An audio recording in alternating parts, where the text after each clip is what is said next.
Everybody, we are back. It is Taped on Live's favorite podcast, favorite channel, favorite everything. We are back. You guys already know what to do. Hit the subscribe button. Subscribe.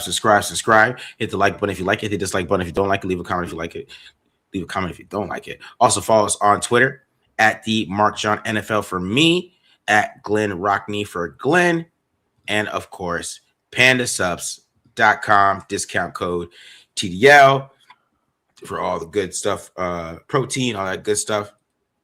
Also, hit up Homage, 15% off, 15% goes to the channel. You can buy anything there, guys. It's getting close to Christmas. I don't know how quick you're going to get it there by Christmas, but if you need to buy something, you got it there. And also, you got the TDL store. You know what I mean? Pull that up. If I could do this real quick. I'm a little slow here. Got the TDL store here. Boom. Check that out. You know what I'm saying? And also, I was saying on the last show, it's a one-stop shop, guys. I mean, this is, we even got some film here. We even got some little Ashton Genty running here. Damn. At the bottom. You know what I mean? It's a one-stop shop, guys. But, you know what I'm saying? We're going to do another giveaway today, another raffle. So, you want to put in $1.99 at least. I'm going to get your names up in those raffles. And we're going to do a raffle. What should I do? What shirt should we do today? Which one should we do? Oh gosh. I mean, is there a polo? Is there there's a golf one? Yeah, there's the Under Armour. Yeah, the Under. That's what. Yeah, maybe that. Have you done that one yet? I don't. No, I've not done that one. I've not done that one. That one's gonna cost me some money, so we're gonna do $4. We're gonna do $4 for that one. I mean, you heard the man. $4. We got to do $4 for that one. We got to do that. Yeah, I mean, if you're wearing that to the golf course, if you guys are wearing that to the golf course, it means you got money. Exactly. They're gonna be like, "Who's Under Armour?" You know what I mean? Like, you know what I'm saying? They're gonna like that. I'm definitely getting one for the combine. Yes. Just so I look official. Mm-hmm. It's like, oh, you're sponsored by Under Armour? Like, not really, but sure. Yeah, I am. I guess. Yeah, but yeah, we'll do that. We'll do that. We'll do so I'll be nice. Let's do $3. We'll do $3 for the Under Armour. $3. You can get the free Under Armour shirt at the end of the show. All right. So Glenn, it's week 15. We got 4 games left. Mm-hmm. How are you feeling? How do I hit the fast forward button? No, I feel okay. I will say I had an underrated sad moment as a Raider fan this week at the casino that I bet at every week. There's a lady that's at the sports book, and she's a Charger fan. Nice lady. Everybody's got their shortcomings.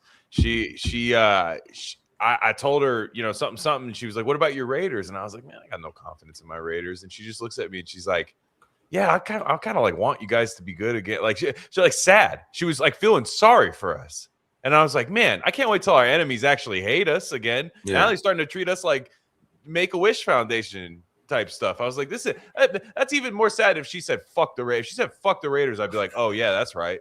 But she says, oh, that's terrible, man. I'm sorry.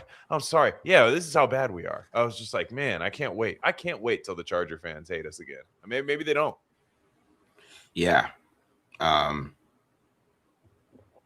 They are feeling bad for us too. I agree with that. I mean, even like Chiefs fans and stuff like that, they feel bad for us. Everybody just feels bad, man. I don't understand that. Like, I still hate you guys. So I hate you guys even more now. Now with this faux sympathy that I'm seeing, I'm just like, no, I would like, it's just kind of like, it's like, that gif of like Michael Jackson when they have the gun out and he puts the gun down. Like, I'm ready to come at you with the gun and all that stuff. Like he does puts the gun down. I was like, man, we're such non-factors right now. We're such like a non-threat to these people. And I'm like, man, hopefully soon, man. Hopefully soon. My goodness. Hopefully, man. Hopefully it changes here soon. Daniel G said, where's my TDL? You got to hit me up, man. Did you hit me up on Twitter? I was looking. Do I got a request here? I don't know. Yeah, I don't see. You got to hit me up, man, so I can send you the link. Because I sent it to Alan. You just got to hit me up. So I'll send you the link, bro. I got a link. I got 2 links set up for that already. Just got to hit me up for that. But yeah, I'm just happy that we're almost out of here, man. I'm happy about that. Yeah. I mean, the offseason should be interesting. It always is.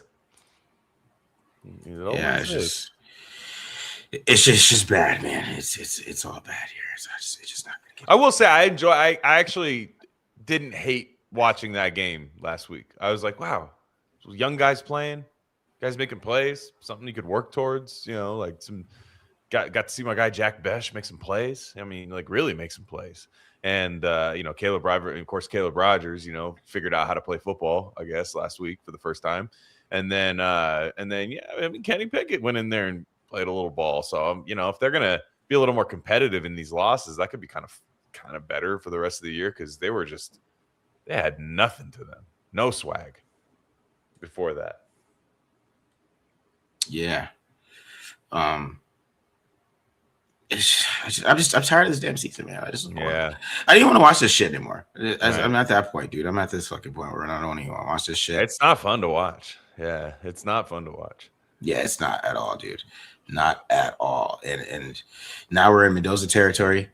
I was looking at my DMs right now. Somebody asked me about Archie Manning. Archie Manning's like, coming out, guys. Dude, Mendoza looked good, though. I will say, what did we say? What did we say last week? You and I, we said that Ohio State defense is going to kill them. And I'm not saying that Indiana carved them up, but first play of the game, he takes a lick, and he goes out there and he makes throw after throw after throw. Sign me up. I mean, I don't care what a nerd you are. I don't care how big of it. First off, we need a nerd in Vegas. Let's be real. We need bring his ass to Vegas now. Now that I know he's just going to sit in his hotel room, and just sit there, like that all night, I guess, and just start watching film and stuff. That's what we need leading this team in Vegas. He really impressed me. I mean, I never disliked him, but man, he played his ass off. Yeah, Mendoza the film is even better. I'm about to do it for the members tomorrow. Boy, the film was pretty damn good, man. Like he's on they couldn't run the ball. Indiana couldn't run the ball. No, not at all. Which is really their thing, and why they couldn't really control the game like they really wanted to, because that's their whole thing is running the ball. And Matt did Sonny Styles, and and when he was breaking down Sonny Styles from that game, it was like they had this most basic run game. Like it was easy for Sonny Styles. They pull guards to doing a pull, and Sonny Styles was like, oh, hey, he's right there every single damn time. So it was just easy game for Ohio State defense to stop the run, because I guess the run game's not that deep, right? They don't do a lot of motions or anything like that. So Mendoza was kind of going against like a kind of with a really basic offense. Mm-hmm. And Ohio State really kind of exposed that a little bit, how basic their offense is. But he's he's the one that, like, he might be number one pick in the draft because of that game. Because he should be. He is the reason they won the game. They couldn't run the ball.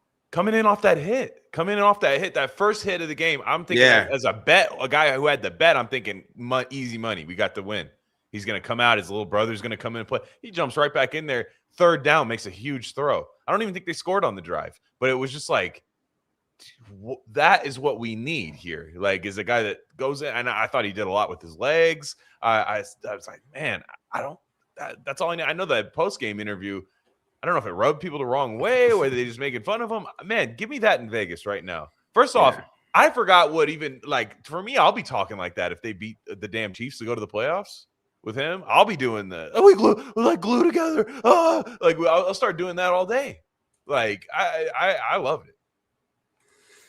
Yeah, man. It was a little wrestling to me. It really felt like he was gonna say, "Look here, brother." He was gonna, "Look here, brother." When doing some Hulk Hogan. Yeah, I liked it. NWO. Yeah, I'm telling you, man. I think Brady's gonna love a guy like that too. I think Brady's gonna. I mean, he kind of, when he talks, he kind of reminds me of Brady a little bit, like when he's chills out a little bit. Yeah, and to me, he is geeky. He's very geeky. I mean, there's just really no way around it. This dude's a big ass geek. I don't think it was a weird though. Like, it was just, one guy was in my replies saying, he said God, and he was like a Jesus freak, and I was like, dude, do you know how quarterbacks in the NFL are, man? Like, this is NFL football, man. They pray before the games. Yeah. Guys. Lamar Jackson, who everybody thinks is cool, is posting Bible verses every single day on Twitter. like Matthew Stafford and Cooper Kupp, Bible study every single day. Guess what? Wrong sport for you then. Because I was like, dude, just because Derek Carr, they're only saying that because it's Derek Carr, and I'm like, dude, like, you wouldn't. Patrick Mahomes here's the thing: Patrick Mahomes, devout Christian, and also not cool in any way, shape, or form. Good quarterback. Sign me up. I don't understand. Like, what sport are they watching, bro? That they don't understand that, like, what's happening with like NFL football. Like, have you played football before? Like, football is the only sport where you pray before the games, like every single level. Guy like, gets hurt. When the guy gets hurt and the cart comes out, the teams do the prayer circles. Like what are we talking about here? I didn't know that was a thing. Like, people are gonna be against that, and I get it's a Derek Carr thing, but like that's CJ Stroud. Literally, I think Joe Burrow might be the only atheist quarterback, and I still don't even know if he's an atheist. But otherwise, go down the list. go down the line. They all are. like it's crazy. Shador Sanders, big Christian. Yeah, like they all are. Like, I was like, dude, Mendoza just sounded the part. Like I said, Matthew Stafford's gonna win the damn MVP this year, and he does Bible study with Cooper Kupp. Yeah, I'm gonna say that's why Joe Burrow gets hurt all the time, because he's hey, yeah. I mean, it's God's favorite sport, man. It's God's favorite sport. Yeah. No comment on that, but yeah. I mean, Joe, there's always time, Joe. There's always time, Joe. I mean, Joe sounds depressed right now. Joe Burrow sounds really depressed. So, if I could point you in the right direction, Joe, come to Las Vegas. Come to Las Vegas. Find the yeah. Somebody sent me that, man. I was like, yeah, definitely,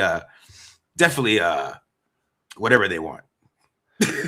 Yeah, but also let's trade 2 first-round picks for a depressed Cincinnati quarterback again. That worked out really well the last time. I don't know. I know I do love Burrow though. The answer is yeah. I'd still do it. I'm just saying, like, how it would work out for us. It'd be like Carson Palmer, right? Yeah, that's what I'm saying. We literally did the guy that was like, yo, I don't even like football anymore. This shit kind of sucks. I hate it. I'm ready to retire. We took him. You want to be the team that gets him after he comes back, then get him again, like the Cardinals did with Palmer. That's what I'm saying. It might be a second chance, though. You know what I mean? Sometimes you get second chances here. It's our second chance to steal from the Bengals. And dog, like somebody brought up. I know there's a thing like with Joe Burrow can't throw to people, but like, bro, we have Brock Bowers, guys. No, like, he would. Brock Bowers would have 130 catches a year. He would only throw to him. You know what I mean? Playing indoors too. Oof. Woo! Yeah, man, no, I would. Jack Best would go off. No, I don't care who he brings with it. You're not bringing anybody. No, Joe Burrow's a hell of a quarterback. Like he's damn good. Yeah, I like Joe Burrow a lot. Like I almost ranked him 1 after after last year. His tape is ridiculous. You know what I'm saying? Like, we talk about quarterbacks throwing the ball on time, and people get mad at me when I talk about sometimes I get a little picky with Geno Smith. It's probably because I watched Joe Burrow this summer, and he had Alex Kappa in front of him getting beat by Jalen Carter like in 1 second. The ball was already out 15 yards down the field, perfectly right to somebody's chest. Like, that is how you play quarterback. Like, get rid of the damn ball. Oh man, that would be crazy. That would be crazy. Yeah, I mean, throwing DeGenti out of the backfield. I mean, there's been a lot that would be really good, I think. I mean, look, long story short, I think they should keep the pick and go get a guy. Like, if they're in the position to take Mendoza, I do it. Is what I do. I seen he checks all the boxes. I mean, you could go with how high ceilings are. I don't know. I think when you have that mentality and you have that dog in you, which he clearly does, I think you can do a lot, especially on a rookie contract. And I think he's ready to go right away. Played a lot of college football too, more than a lot of these guys in the draft. Yeah, man, he is just ridiculous. So, I know people are just, we're just talking shit, and the Bengals would be stupid as hell if they did this. Yeah, but you know what I mean. Well, they would think they'd be getting Mendoza if that was the case. I would think, right? Like, that's not a bad trade for me. I'd be like, hey, quarterback for quarterback. Which to me, I'd rather take Mendoza because I think the Bengals are in a better spot. Like, not rather take Mendoza. I don't think he's a better quarterback than Burrow right now, but I just mean like where the Raiders are, it gives you a chance to like build a little more. With Burrow, you gotta like, it's go time once he gets here, kind of thing. And I don't know. Yeah, I don't know. Yeah, you know what I mean? Like, yeah, the Raiders aren't ready enough to win to do that, I guess, is the kind of especially on defense. On offense, it would be like he left the Bengals for it. I mean, they would be on offense. They would just be up and down the field. Yeah. But on defense, they got a lot of work. It would make it a defensive draft for sure. Like they would be all on defense on draft and like probably go big on free agency if they did that. That would be like that's when you see them spending a whole bunch of money and paying somebody crazy money or something like that. Mm-hmm. Yeah, man, it would be bad, man. It would be bad, but I still would do it if he was. I would do it. I don't care. Like, if he's available, because somebody else is going to do it. I mean, and why not? I don't think they're going to trade him. That would be stupid. That would be the dumbest thing. They already paid him. The only time the Bengals trade guys is when they don't want to pay him, and they already paid him. So I don't think they're going to. That would be beyond idiotic, bro. Like if they did that, like, just one of the most idiotic things that you could do. So that's why it's kind of stupid to talk about, because it's just so stupid. You know what I mean? Yeah. You know what I mean? But I guess it can happen, but it's just so stupid. Like, I don't even want to think about it, because imagine if the Raiders had Joe Burrow and we were like still struggling, like what 8-9. Would you want that traded as a Raiders fan? I would flip out. Yeah, I mean, it's quite clear that they're not. The Bengals' problems are is their defense, and I mean their defense played a little bit better, not this last week, but couple weeks prior.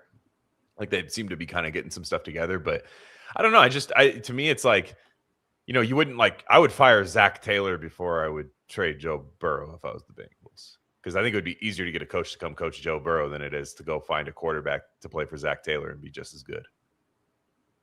Yeah. I would bring John Gruden back. That's when I see a question about Carpenter and Gruden. That's when I bring Gruden back. If they traded for Burrow, damn, go get John.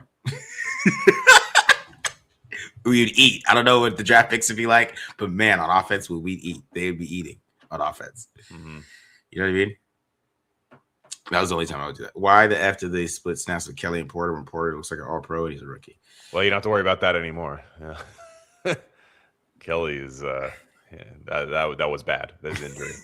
Yeah, you're not gonna have to worry about that anymore. So I know they signed a guy from Arizona's practice squad, so I don't really think he's gonna be taking. If he's taking Porter snaps, then I'm pissed. But other than that, I think we're getting the Darian Porter show. Thought he battled really hard against Cortland Sutton, lost a couple close reps, and then won some, which is like that. I mean, really showed that he belongs as a corner in this league. He's not getting dusted or anything like that. I think he remains to be seen how he's ever going to be as a tackler, but as a cover guy, I mean, I'm in. Yeah, he might not ever be a great tackler, but I know he's getting picks. Does that really matter? Like Nate Wiggins can't tackle either. He plays pretty good right. Apparently, it matters to Pete Carroll. Like Pete Carroll's like, you can't tackle, you don't play. Is like what that means, but that doesn't apply to Devin White. So that's right. That's my problem. Is like, wait, it only applies to the people John Spytek drafted. Apparently, if it's a guy that was brought in free agency on a 1-year contract that can't tackle, doesn't matter. But if a rookie struggles, one penalty, one anything, and they can't tackle, see ya. Like he missed a couple tackles last week, but like he also guarded up Cortland Sutton. He really did. He was there on every play. I mean, that's a good receiver. I mean, that's a good NFL receiver, about as tough as it gets. Not as tough as it gets, but high-end wide receiver, outside receiver. Dane Brugler had the Browns trading up to 1 for Mendoza. The Raiders taking more at 2, and his mock is more good enough, or does he need the right system to succeed?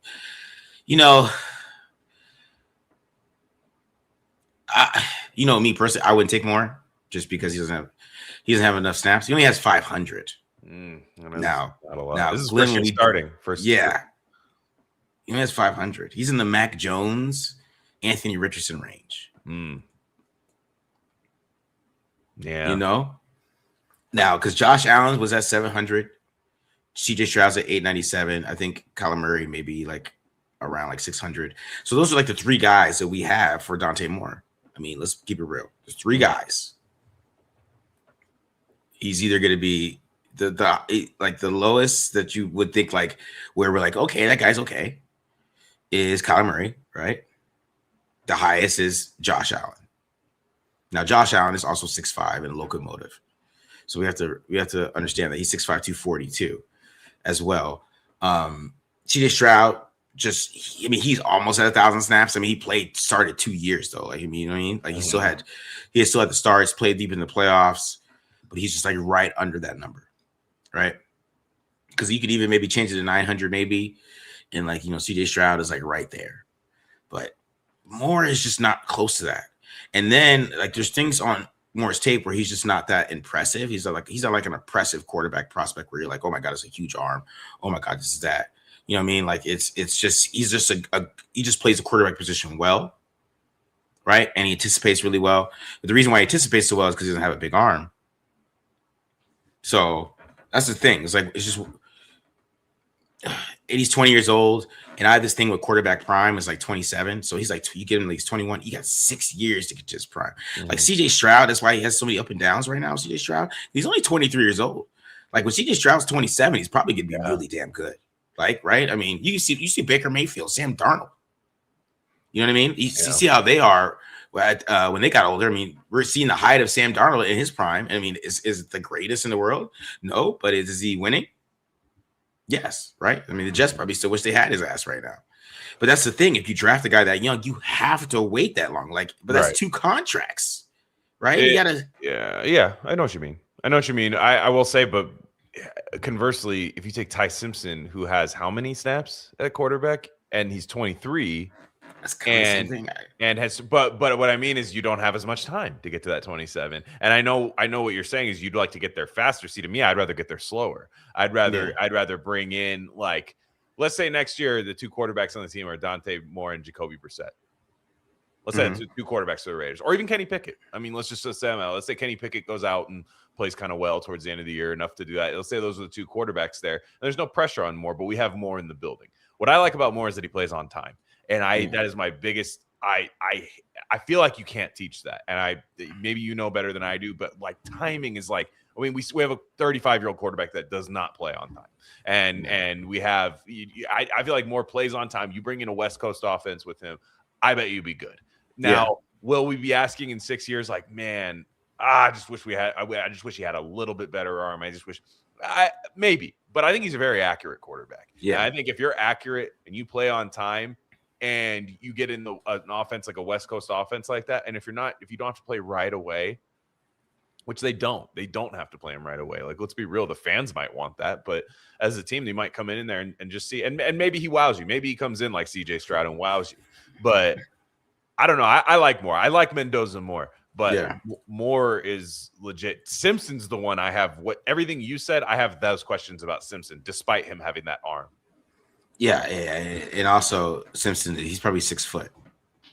That's what I'm saying. Like, it's just with Simpson, you're just like, you're 23, you never started till this year, and you faded off. Like what if he goes play? Because he's been playing bad for like a month. He's been bad. He was bad against Georgia. You're like, what? Hey, I mean, look, I expected the game Ty Simpson had against Georgia was the game I expected Mendoza to have, against Ohio State, and it just wasn't the case. And you can't tell. I mean, Ohio State's the best defense in the country. Yeah, and Mendoza just battled. I like Mendoza just because I posted on Twitter, like, he threw the clear out on the dagger. That just you know what? I like you because of that. You're not supposed to do that. You're not supposed to throw that ball. What was it, like, Christian Wilkins interesting or Corey Little interesting? So, none of those sound interesting right now. So I think he's having a little fun with us there. What do I do if I can't get the over interception this week? How do I carry on? Well, the government doesn't want you to know. The government tries to pull a fast one on you by pulling Geno Smith for the quarterback. But the government doesn't know that Kenny Pickett's probably going to throw an interception this week too. Yeah. You can double your money. Yeah, you can still do it. It's so funny. What was he got here? Yeah, I don't believe Moore is 6'3". I see that comment. I don't believe he's 6'3". I think he's 6'2". I'll say 6'2". Yeah. Baby Shook left us 3 voicemails today, so we're gonna hear from Baby. He's been calling me since like Tuesday, man. He's got. My goodness. Shook has left. We need to put some instrumentals in the background of his and just create voicemail kind of beat tapes. Yeah, I know, man. He's He's hilarious. He's like even the third one. I pulled it up a little bit. He's like, yeah, this is my third time calling this week. Yeah. Don't, in case you were getting annoyed by me, hell no. No, it's great. I love the voicemails. Yeah, it's hilarious, man. All right. The Honda question. Yeah, I put that. Yeah, my Twitter mutual. Yeah, we're gonna blurt that. How about that? Hondo Carpenter saying the Raiders should either back Carroll or hire Gruden again. There's the rumors are swirling about Carr Gruden coming back. Yeah, that's when you're ass booty juice like the Raiders are right now. That's the kind of rumors you get. Like when you start turning into fan fiction and stuff, like when people start casting like Marvel characters and stuff, and you're like, no. Hondo's a trip, dude. I think does his wife ask the fan questions to him? I saw a clip. That was definitely something. I just think we need to. I don't want to do it, and I didn't want to do it. We got to blow this shit up. Yeah, without Spite. I like Spite. Keep Spite. But yeah, other than that, whole new staff next year. Mm-hmm. I agree, dude. Do you think Grant will play this week? Probably not. I don't think so. Well, is Miller gonna play this week? Oh yeah. Colton. Yeah. So no, the answer is no. Yeah, that's what I'm thinking. Which I don't know why. I wish they would just shelve his ass, cut Colton Miller. I don't need to see him for the rest of the year. Dog, we're trying to go 6-11 here, dog. I know, Pete. Do not do this to me. Miller's out. Okay, he's ruled out. Okay. But his practice window was open though, so it goes to show you that he's. I mean, we love you, Colton. I have no questions about you, dude. Just take the rest of the year off. I don't want this to become a nagging thing. Because what if even despite the win, that we might get a win or something like that too. But like, what if Miller gets hurt again? You're just like, damn, now I don't have you next year, type of thing. Like, yeah, get him out of here. I would like to see Grant out there because I just don't need to see Stone Forsythe ever again. I'd rather see him struggle. I'd rather see Charles Grant struggle. Because look what happens with Rodgers, and Rodgers played 5 years of college football, so maybe you'd expect at D1, maybe you expect him to be further ahead of Grant right away. But let's just have a look at Charles Grant. But he should be active. He should be active for the game. So I mean, Stone Forsythe, for all it is, his ass does not get hurt. I'll say that much. Like he's just made of iron. I mean, it's iron that you could easily get through. Like it's iron that like you just have to move slightly to the side to get through, but he doesn't get hurt. Yeah, he's just Stone Forsythe pisses me off because like it was funny, like, and I was doing the breakdown this last game. Like it was Kappa and Forsythe missing the blocks, rooting all the runs. Yeah. So it's like, dog, the old heads, get these guys out of here. You know what I mean? Team Parham played well last week, and I knew Geno was gonna get benched because the offense he was just leaving so much in the field last week. The bad didn't believe me, man. I was watching the film like they're gonna bench it, they're gonna make us some injury because now it's like it was a shoulder, but we also think it's the back. Yeah, I think it's just something wrong with his back too. The shoulder, I think he could have managed, but the back now, yeah. Let Pickett go out there and play well, even in a loss. So he goes out there, they lose, he throws 3 touchdowns or something. The Jared Stidham game against the Niners. All of a sudden, Smith's on IR. Yep. With a back injury. My dude.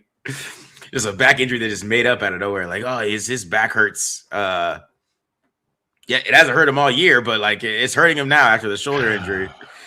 Yeah, whatever. You guys, I knew Greg Olsen was a trial, and it was true. Like, if they had any halfway decent quarterback last week, they would have been in that game. Like, Olsen called a really good game last week. This dude, like, you can't run halfback choice with fucking Ashton Genty. You got to get out of here, bro. Like, that is that's like a fucking rookie can run that shit. I could put Mendoza in right now and be like, Mendoza, you got 2 reads here. You got the running back coming out, and you got the shallow. If the running back, then you go to the shallow. Yeah. And Mendoza could do that right now. And Geno got sacked on that play. I was like, how do you get sacked on halfback choice? Especially when the running back is wide open. Like, Nick Mullins could have did that. You know what I mean? Nick Mullins. If we had Nick Mullins in that game, we get a first down and we move the ball a little bit. And that's when I was like, he is done in this offense, and I knew at that point that he was gonna get benched. But like, it's just crazy to me. Which is actually our first topic is Kenny Pickett starting. But let's get to one more question here. Okay, this is good. This is the last question. The Raiders have number 1 pick. Would you trade to the Jets for number 7 pick, additional Colts picks they have, and their first round pick next year? So put it up again one more time. I just want to see what we're getting back. We're getting additional Colts. So it would be the 2 first round picks this year that the Jets have, and then their first round pick the next year. The Jets' first round pick from next year, not the Colts one from the next year. That's yeah, maybe. I mean, if the Raiders have the number 1 overall pick, yeah, I think I would. I think I would because I think I'd have a plan the next year, and I definitely would trust the Jets to not be good right away the next year for sure. To the fact where I know I'm not, even if me as the Raiders improve, like maybe we still have a tie. Yeah, I would. I don't know that any of these 3 guys are like I have to have them where no trade. That's a lot. That's three first rounders over 2 years with that, especially in a year where they think the next year's class is kind of better. I know everybody thinks that every year, but we have reason to believe that there's a lot of good stuff in 2027 there. Definitely would think about it. And I'd like to see who is coaching the Raiders next year. Like who was it? If it's a offensive minded head coach, I probably want to go and get that quarterback in there. But if they hire somebody like Robert Saleh, I know that doesn't excite anybody, but if they do that, I'm kind of like, go draft a defensive player at 7 and then just wait a year and go do it. I guess I would. Would you? I don't know.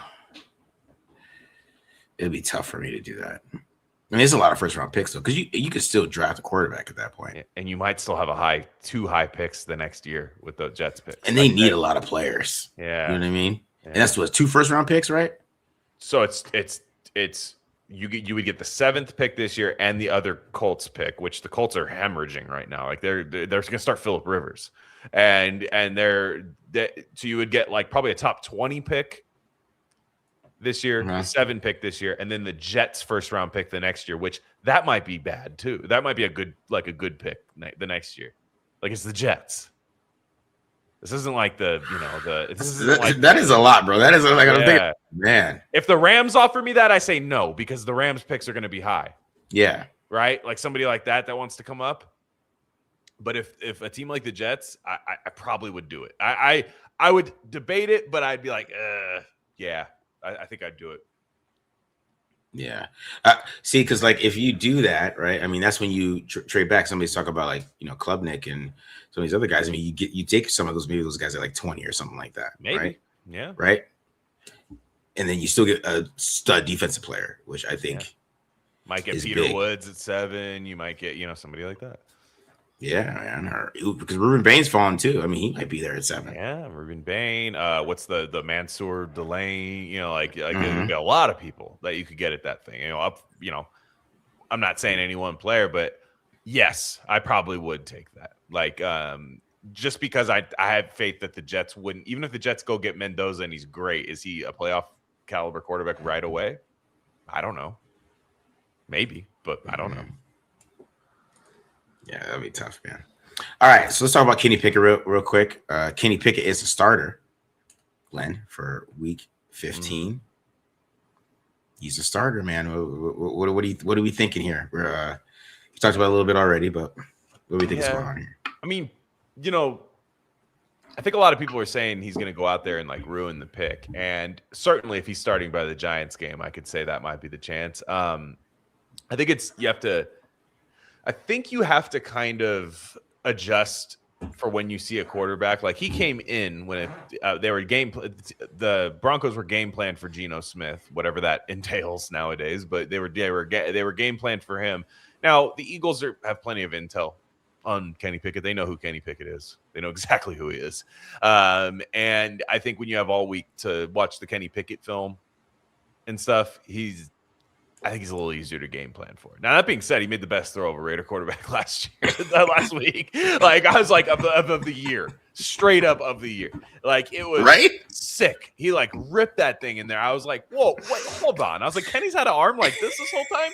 I thought Kenny had, like, a Matt McGloin kind of thing happening. But, like, no, he's got a good arm. First-round pick arm. That was nice. So, you know, that he might be able to make a few of those throws. I think he's going to run himself into trouble if he attempts to turn the ball over a couple of times. He fumbles a lot too. I think that's going to happen. They're on the road. They're not playing indoors either. They're going to be playing they are on the road, right? Yeah, they're at Philly. That's a 10 a.m. game. So it's going to be cold out there. He's going to play like a guy with small hands out there. So I don't think it's going to ruin the pick unless he's playing by the Giants game. But even then, like, Geno could ruin that pick too. I mean, like they might win another game this year. Like, it might happen. Like, even if, I mean, we'll see. But, like, you know, you could have a Genty 200-yard game that ruins something. I mean, I guess that kind of already happened this year and they lost anyways. But with Pickett, I think it was nice to see a guy who just, like, kind of play with a sense of urgency a little bit, and throwing the ball to Jack Besh. Like, that was nice, man. Like, he was just like, there you go. He threw one ball to Tyler Lockett. Tyler Lockett, was it the greatest pass? No, he dropped it, and he goes, all right, Jack Besh, rest of the game. And that was nice to see. So that I'll be looking forward to. Yeah. LV Raider 67 is going in on us, man, about the trade back. He's going in on us. I forgot to put the comments on stage, but he's trade the pick and go get another washed up dude. I didn't say to do that. I said trade back. I like to trade back. Yeah. I mean, see, my thing is, you know, with the trade back, I was going to say this. Cade Klubnik is talented as hell. If you get him at 20 and he hits, that's Jordan Love. I'm telling you, he's Jordan Love, bro. So, like, that's where the Packers took him. Packers didn't take Jordan Love at 5. So if you trade back, I mean, it's not saying you don't take a quarterback. We just don't take the quarterback because that's the flavor of the world right now. That's all it is. But I'm going to say this. I think you got to let this process go out. I think we got to let this process go through too before we crown the number 1 pick already, which is going to happen. And these mock drafts are going to do it, but I just think people need to chill. But back to Kenny Pickett.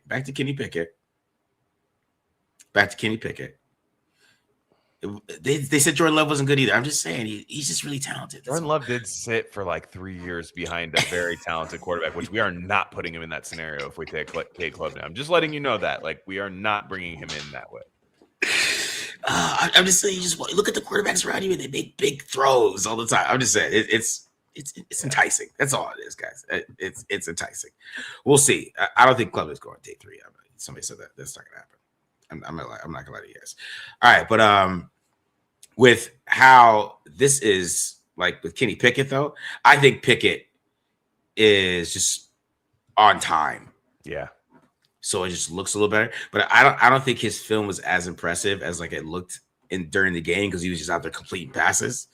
Like, he had to throw to Brock Bowers that had a big play, but he, like, threw it behind him. Bowers had to stop, even though Bauer, like, murdered somebody. If he threw it on time, right where it needed to be, he's, like, probably running even more. But he had to stop and catch the ball. He like, missed Lockett. It's wide open on the play. It wasn't that impressive.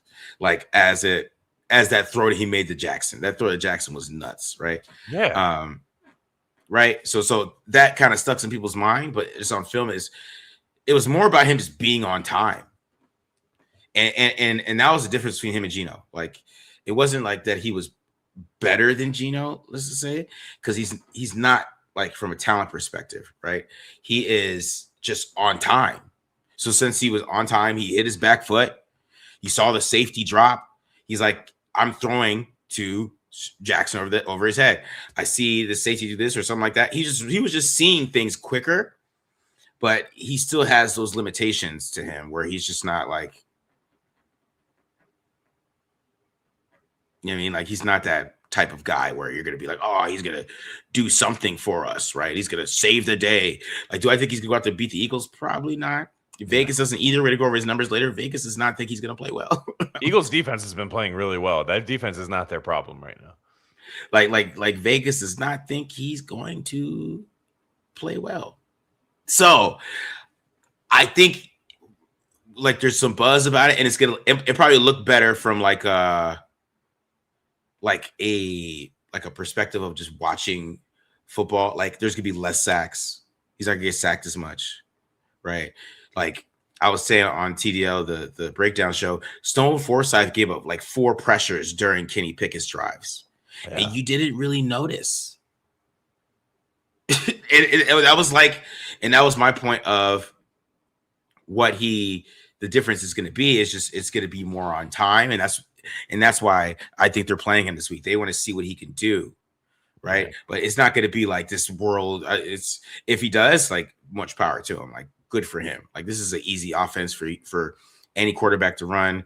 And there's completion everywhere. I mean, we want John Gruden back, but Greg Olson's. I mean, what I saw this past week was John Gruden. That was John Gruden's offense. I was like, oh, I know that play. I know that shit. I know that play. I know that play really quickly. And it's just so easy. That's why I feel like Geno was going to get benched, because I'm like, how can you not run this, bro? Like, what the fuck is wrong with you? Like, are you that shook in your head that you can't run John Gruden's offense with, like, Derek Carr had like 4,000 yards 4 years in a row? It was like averaging 70% completion percentage, because there's always a completion somewhere. Like throw the fucking ball. And that was my problem. And I was like, they're gonna bench Geno just because of that. And now we got Kenny Pickett playing. But that's what I'm saying. There might be like more first downs. There might be more moving the football. Like, will they score more? Like, Kenny Pickett sucks in the red zone. I mean, he averages like 5 touchdowns a year or some shit like right there. It was like it was really bad. That's really Kenny Pickett's problem, is that he gets the red zone and he just go to shit. But we're going to see them move the ball better a little bit this week, but I don't think it's going to add up to like this dominant game, just because he's going to be on time, man. And Geno's just his ass right now. He just completely sucks. Yeah, and you might see, hopefully, you can have another good game of Caleb Rogers, but you might not. He's a rookie.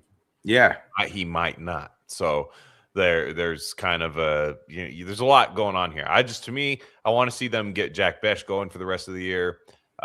Keep feeding Brock Bowers. I mean, Brock Bowers has 6 touchdowns this year and 600 yards. And how many games did he miss? Like 5? Yeah. Something like that. Like, it's pretty damn good. So keep him going, keep him fed, keep trying to work Genty. Like, just that's all I want to see. Yeah. I'll be ready. He said, put our hopes in.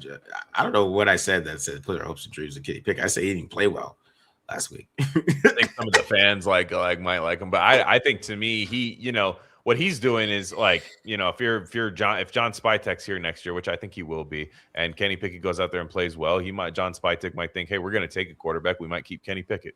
You know what I mean? We're going to take a quarterback in the draft, and we'll keep Kenny Pickett as either a spot starter, camp competition, or something like that. And maybe, that's what Kenny Pickett's playing for. He is not the starting quarterback next year all year. And if he is, my goodness, like they're tanking again. Then if he is a starting quarterback next year, then take that freaking trade back with the damn Jets that was offered earlier, because you're going to need a couple first-round picks the next year to ensure you can get better.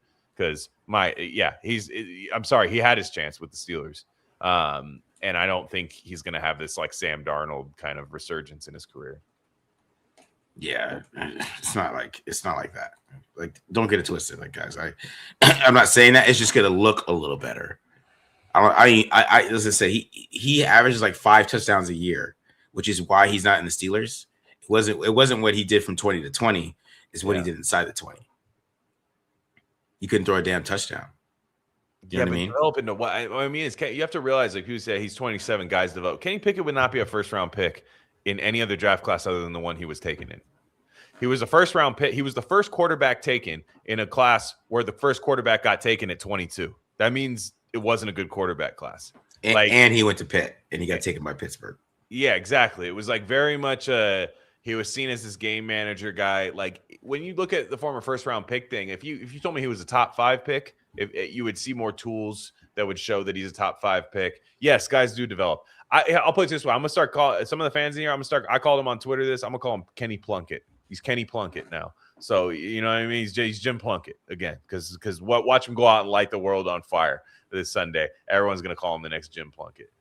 Kenny Plunkett. I don't see it personally, but it was a little more fun to watch. So, I mean, what if he does go out there and ball? I'll be like the Jared Stidham game. I'm telling you, I could easily see him having the Jared Stidham game against the Niners.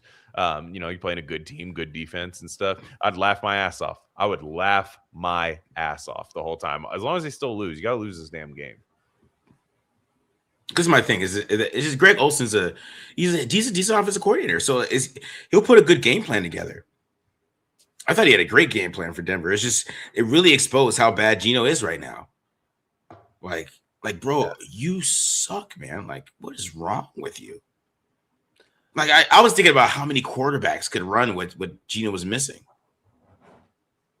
Last week, I'm like, you're 35. Yeah. You haven't ran halfback choice before, my dude? Yeah. Like, what the fuck is...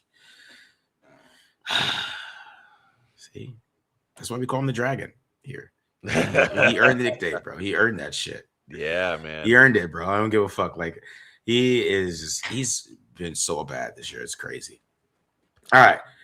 Would you give the Bengals R1 and Max Crosby for Burrow? Yeah. Hell yeah. Max Crosby's knee is fucked. Somebody asked that question.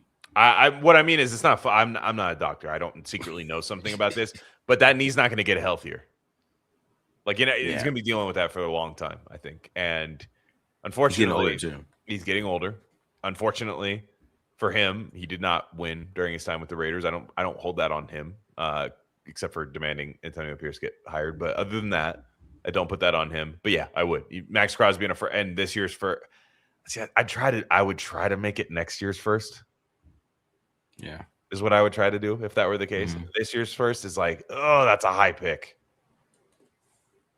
Because if I had the opportunity to draft Mendoza this year and then trade Crosby and a first for, you know what I'm saying? No, I'm sorry, not Mendoza. I'm sorry, I'm floating around. Get Burrow and then draft like Arvell Reese really high. You know what I'm saying? Or somebody like that. Somebody really got. I'd really want that high pick this year to do that. Maybe even trade back from that pick to somebody who wants a quarterback, something like that, and then trade next year's first, hoping that you're better with Joe Burrow to where that pick is just not like a top 10 pick, you would hope. And yes, I would do that. Yeah.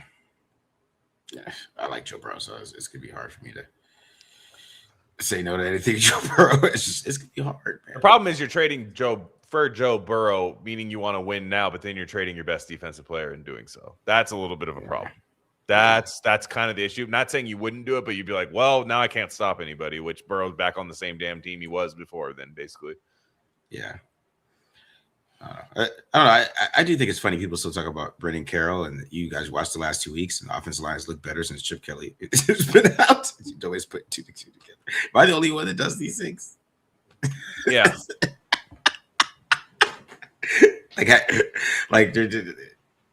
Nobody does this. Nobody puts this like how they just look better on the offensive line. They're not good. They still suck, but I just think it's just I've noticed it. I don't know about anybody else, but I've noticed it. Can TDL ever hold a meet and greet with fans? Yeah, meet me at the casinos out here. How do we do that? Then we gotta I gotta ask him. I gotta talk. Maybe I'll talk to Vinny or something. Maybe I'll talk to Vinny. We get to Vegas or something. Come out to Reno. I got you guys. Yeah, we'll party at the casinos out here. Yeah, man. Something. I probably could do it. If I talk to like the Raider Nation radio guy, maybe we probably could do something. That'd be fun. Yeah. Do a meet and greet, do a live show, like at some bar or some shit, man. Could be fun. Oh, could be some fun shit, man. Would you take Gruden at OC even with the lawsuit? I mean, Gruden's the head coach, guys. Yeah, he's not taking an OC job. He doesn't need to. Yeah. I would take Gruden as a coach-only coach. Coach-only coach. You are not the GM of this team. Oh, they want us back in the Bay. That's what they want us. I just left. I just left. It's like I had years to hit me up when I was in the Bay. You know what I mean? Like it's like I finally just left, man. I've been there. You want me to go back?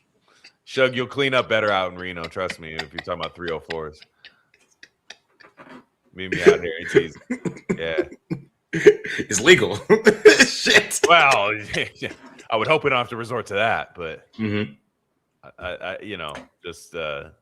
just it's a little. I just mean out here, it's just they're not bougie out here. Like it's not, Bay Area. It's like Bay Area. Yeah. I feel you. What'd you guys think of Rodgers at guard? I thought he looked great, man.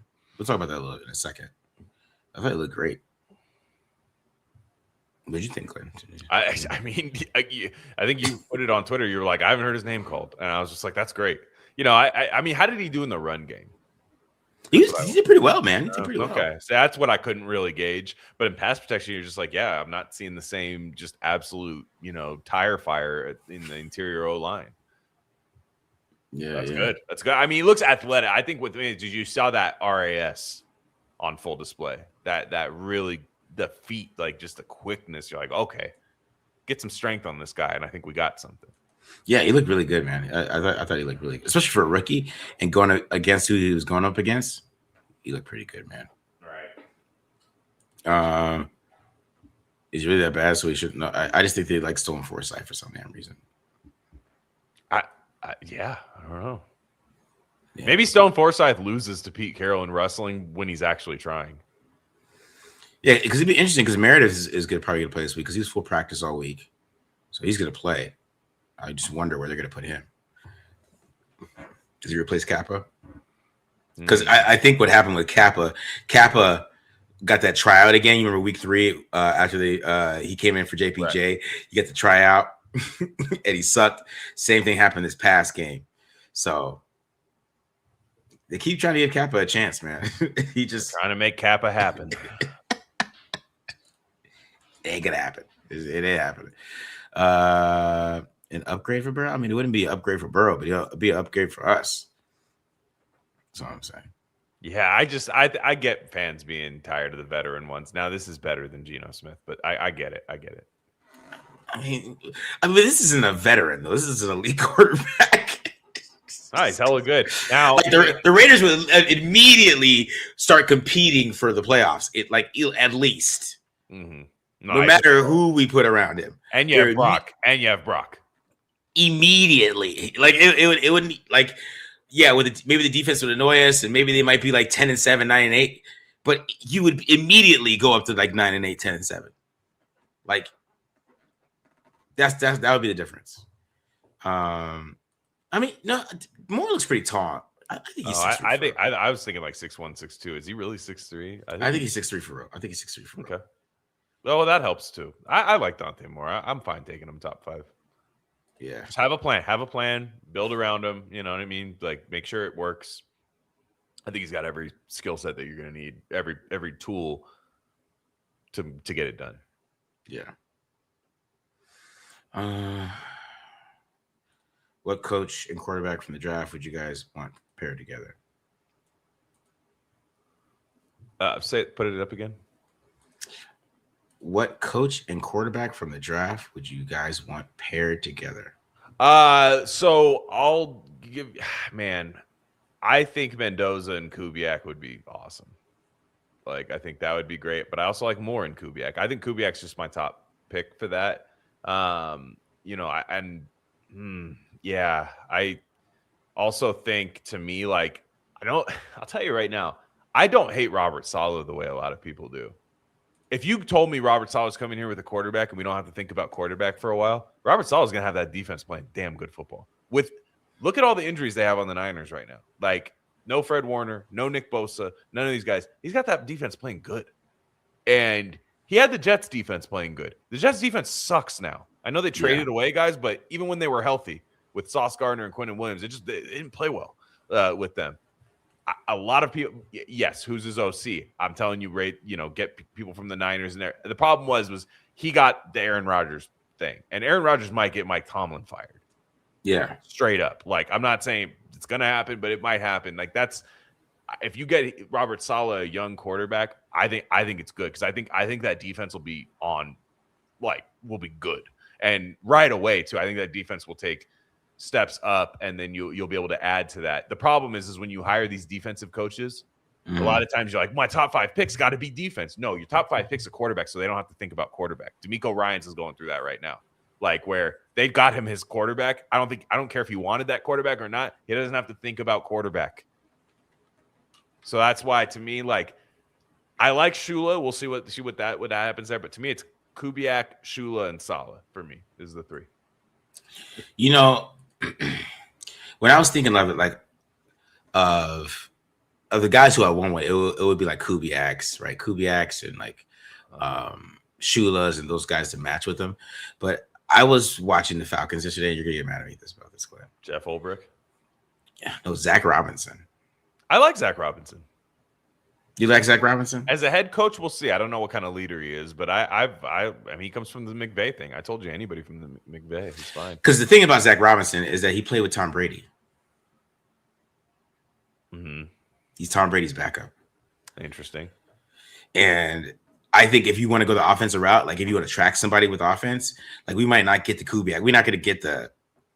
It's going to be hard to get those super sexy guys, right? This pause, but like you know what I mean, like the get those 304s on guy 304s. It is gonna be hard to get them. Yes. You know the yes. The prime names. Yes, I agree. The prime names, they're gonna be tough to get, and I think somebody like him is a little bit under the radar. But he's built a good running game. What he's done with Bijan, I'm not saying that Ashton is exactly Bijan, but he gets him he can catch going in the game, catches the ball, gets him going. You know, those type of things, right? It's just interesting if they went that direction because if they want an offensive guy, like they might have to go with that kind of off the radar, unexpected, and then he might end up being a good head coach. We don't know. Right. Yeah. Interesting. But I just feel like they might have to go that route if they wanted to go the offensive route. It'd have to be like some guy that's like on the fringe. Like, is he really good? Is he not? Yeah. Buying low on an offensive coach. Buying low on an offensive coach. And there's that connection there. And like I said, he's done great things with Bijan Robinson. I even thought Michael Penix has worked some things out. He was okay at times. Yeah. That team is just they haven't had any sort of consistency. They've had a bunch of tough losses, like just kind of 2-point, 3-point losses where you're just like, it's the Falcons. I mean, it's just what they do. Yeah. But Kirk was cooking last night. You're like, what the hell? Exactly. That's what I'm saying. Yeah. And I think, you know, what they are doing, and you know, even when he was doing Kyle Pitts yesterday, those are the type of things where like you might have to go buy low on a guy like that, and he has that connection, and he might not be the cool name, and it might be like, what the fuck, Zach Robinson, what the fuck, and then he ends up being good. Like that could happen. Yeah. Right. So it's just because you know offensive coach is probably the better thing to go at this point, especially if they draft a quarterback. Yeah. Right. If they draft a quarterback, it's probably the better way to go. But like they might not be able to get like these Kubiaks and whoever is. Do you think with Bowers and Genty, and then you find out they're taking a quarterback top 5 as an offensive coach, that might get you a little excited, right? Like maybe. Kubiak. Like if I told you, I was like, okay, I'm like if let's say you're the Raiders, let's say you're the Raiders brass interviewing me, and I'm Clint Kubiak, and you tell me. Like, and I ask you, I go, so what's your plan with that top 3 or 4 pick? And they go, oh, well, you know, or so say they have the number 1 pick. It's like, we want Mendoza. Like, and the guy's just like, cool. So you tell me I got Mendoza, and then I get Bowers and Genty, you know, and then we can spend a little money on the O-line or something like that. I say for my year 1, I actually think that's actually a decent situation to be in. I get what you're saying, because maybe they're not going to attract the high, especially when they fire, you know, what we think is 3 coaches in 3 years, basically. Like that's not exactly calling people for the job and saying you're going to be stable and get a lot of time here. But I definitely think like that's having Genty and Bowers there, I think is definitely going to actually like, I think there's going to be some guys that go like, I can turn that Genty guy into a 1,200, 13-yard rusher, possibly 2,000 all purpose. I can get you that with him, no problem. And I can get Bowers to, you know, I already know Bowers is good. And then if you tell me a quarterback's coming here with that top pick, then we're set. Yeah. All right. You got a lot of questions today, man. I'm behind here. Have you or Matt looked at any linebacker prospects? Yes, we're looking at Sonny Styles tomorrow. So look out for that. Looking at Sonny Styles, who would have to be probably a trade up candidate. Like if the Raiders draft a quarterback and they want to trade back up in the first round, that's the type of dude they want. Because Sonny Styles, he has not missed a tackle all year. Yeah, he's a beast. It's why Ohio State's so good. They have just two incredible linebackers and a safety behind them, and then they have Caden McDonald. It's just there are a lot of good linebackers. I mean, like the dude from Texas Tech, I don't think he's gonna go. He's not gonna go first round. Jacob Rodriguez, probably like third round, second, third round, but he's a beast. I would say, I mean, Harold Perkins is a good linebacker. He's gonna come out this year. Yeah, there's a lot. Yeah, and linebackers are the perfect third round guys. We kind of already talked about this a little bit. Have I got a chance to break down Pavia? Really, a lot of Radio Channel to talk about Pavia. Really? Well, Pavia said he wanted to play for the Raiders. Oh, that's why he did a lot. I'll put it this way: he might come in and be lightning in the bottle for some team, but I see the way he moves and the way his mom like twerks in the stands. Do not bring that to Vegas. I'm sorry. Just that. No, I'm sorry. I'm not saying he's bad. That's not what you do. And I think he's a third or fourth round pick. Yeah, he's going to Senior Bowl. So we're going to see how he looks at the Senior Bowl. Yeah. He already accepted his invite. So we're going to see how he looks. Him and Sawyer Robertson, man. I mean, Sawyer. I like Sawyer Robertson. The guy won me some money. So, Julian Sand lost me money. I don't like Julian Sand. Julian Sand, he's a pumpkin. Are we going to talk about Max Crosby knee issue? I think Glen kind of talked about that. Yeah, I mean, again, injuries that happen to you when you're getting close to 30, and I say this as somebody who knows this firsthand, they don't just go away. So, yeah. Why is Pickett not considered as a solution at QB? Because you're going to see it on Sunday. You're going to find out on Sunday. Yeah, that's all I'm going to say. It's not that good, and I'm not that worried about their draft position right now, and you'll see why. I kind of talked about Robert Saleh. I like Saleh. I like Saleh. I do. Is Geno being detrimental to the team? I mean, the Raiders are going after Geno's money. Is there injury something with his contract? I have no idea. They're going after his money. Oh, is it because it may be a certain amount of starts? Does he have like an incentive if he makes a certain amount of starts or something? Maybe I could see that. Let me look this up. I don't care about Geno's money. All I know is that you should bet on him throwing interceptions. That's how you make money off of Geno, because he's definitely cost us emotional stuff. Yeah, he might be one of the most disappointing free agent signings or trades ever. He's up there with Jabril Wilson, Javon Walker. He's like in that tier. And when you're a quarterback, it's even worse when you're that he's in that. He's in that. Sean Smith, like he's in those tiers of just like, wow, you stink. Well, Wilkins is good. That's the thing. Wilkins played well, so I can't say that. He's just it was disappointing. Wilkins is in the A/B tier where it's like those guys are good. They just crashed out with the Raiders, which also a thing that happens. Chandler Jones, Chandler Jones is bad, but I feel like Chandler Jones is more washed than bad. I feel like he still played the run really well. Yeah. We just didn't get the sacks. You know what I mean? Yeah, that play he made to win the game was the coolest thing that the Raiders doing so long. I was like, that was so sick. From Jacoby Myers. I mean, what a random play what a play that was. Jacoby Myers throws a damn lateral to Chandler Jones and he stiff arms Mac Jones into the center of the earth, into Mordor. Yeah. Yeah, AB probably is worse. AB was rough because that was a trade, and honestly, if he played just 1 year, when they traded for him, I said, this is kind of foolish, but give me 1 year. Give me 1 year. You can melt down next offseason. 1 year of just balling out. And especially at the time, we didn't know they had Waller. We didn't really know Waller was that good. And then, you're just give me 1 year. They got Jacobs in there. It was, that was the worst. That was the worst. If he doesn't, if they keep him on the third league day, I got this pulled up. They keep him on the third league day, Geno Smith. They have to give him $8 million. Huh. You want to know what's funny about this? I didn't know about these. Have you seen these playoff incentives he has? I want to pull this up. I gotta share this. I gotta share this shit, dog. I'm sorry.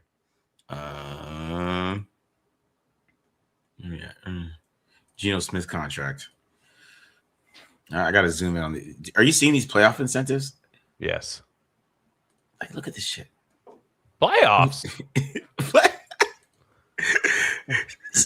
Wild card wins 750,000, Super Bowl 3.5 million. They really thought he was gonna take us to the playoffs. Yeah. Why else would you put that in there? I've never been more of a pocket watcher in my life than Geno Smith's incentives at all. I want him to get negative money. That's what I'm saying. Like, Pete Carroll thought he was gonna save him. They're 2-11. This dude has playoff incentives. Oh, another problem is, but I wasn't even talking about, the additional millions right there. You can kind of see it. Yeah, 58. Give him 58 million, man. 58 fucking million. 58 fucking million. Yeah, I know. I wish this dude has playoff incentives. Yeah. Damn. Like, they really, it's a Super Bowl win. Yeah. Yeah. I wish I could laugh. I actually can't laugh. I think all that. I think all that's terrible. I wish I found that funny. I don't. Because I think he's brought so much misery to me this year, and him alone. Everybody's like, "Is it him?" No, it's him. 58 million guaranteed, bro. Holy shit! It's just how bad it is, man. That's how bad it is. This was like, who's smarter, John Schneider or Pete Carroll? We kind of find John Schneider. John Schneider is very smart. And I will say, the Mike McDonald thing, that's kind of like, Mike McDonald looks like a good coaching hire, which I didn't think he was. And like, that's why it doesn't have to be offensive coach to me. Like, Mike McDonald's done a nice job with them. There's ways to do it. It doesn't have to be one way. I'm just saying. Oof. Yeah, man. That's crazy. All right. So let's get to our segment here. So, all right, guys, we're gonna play starter or role player. You guys ready for this? With the rookies. Okay. Let's see how this goes. So, I kind of went in order here. I didn't put Ashton Genty because that's stupid. We know he's a starter. He's a starter. Yeah, he's a starter. Jack Besh.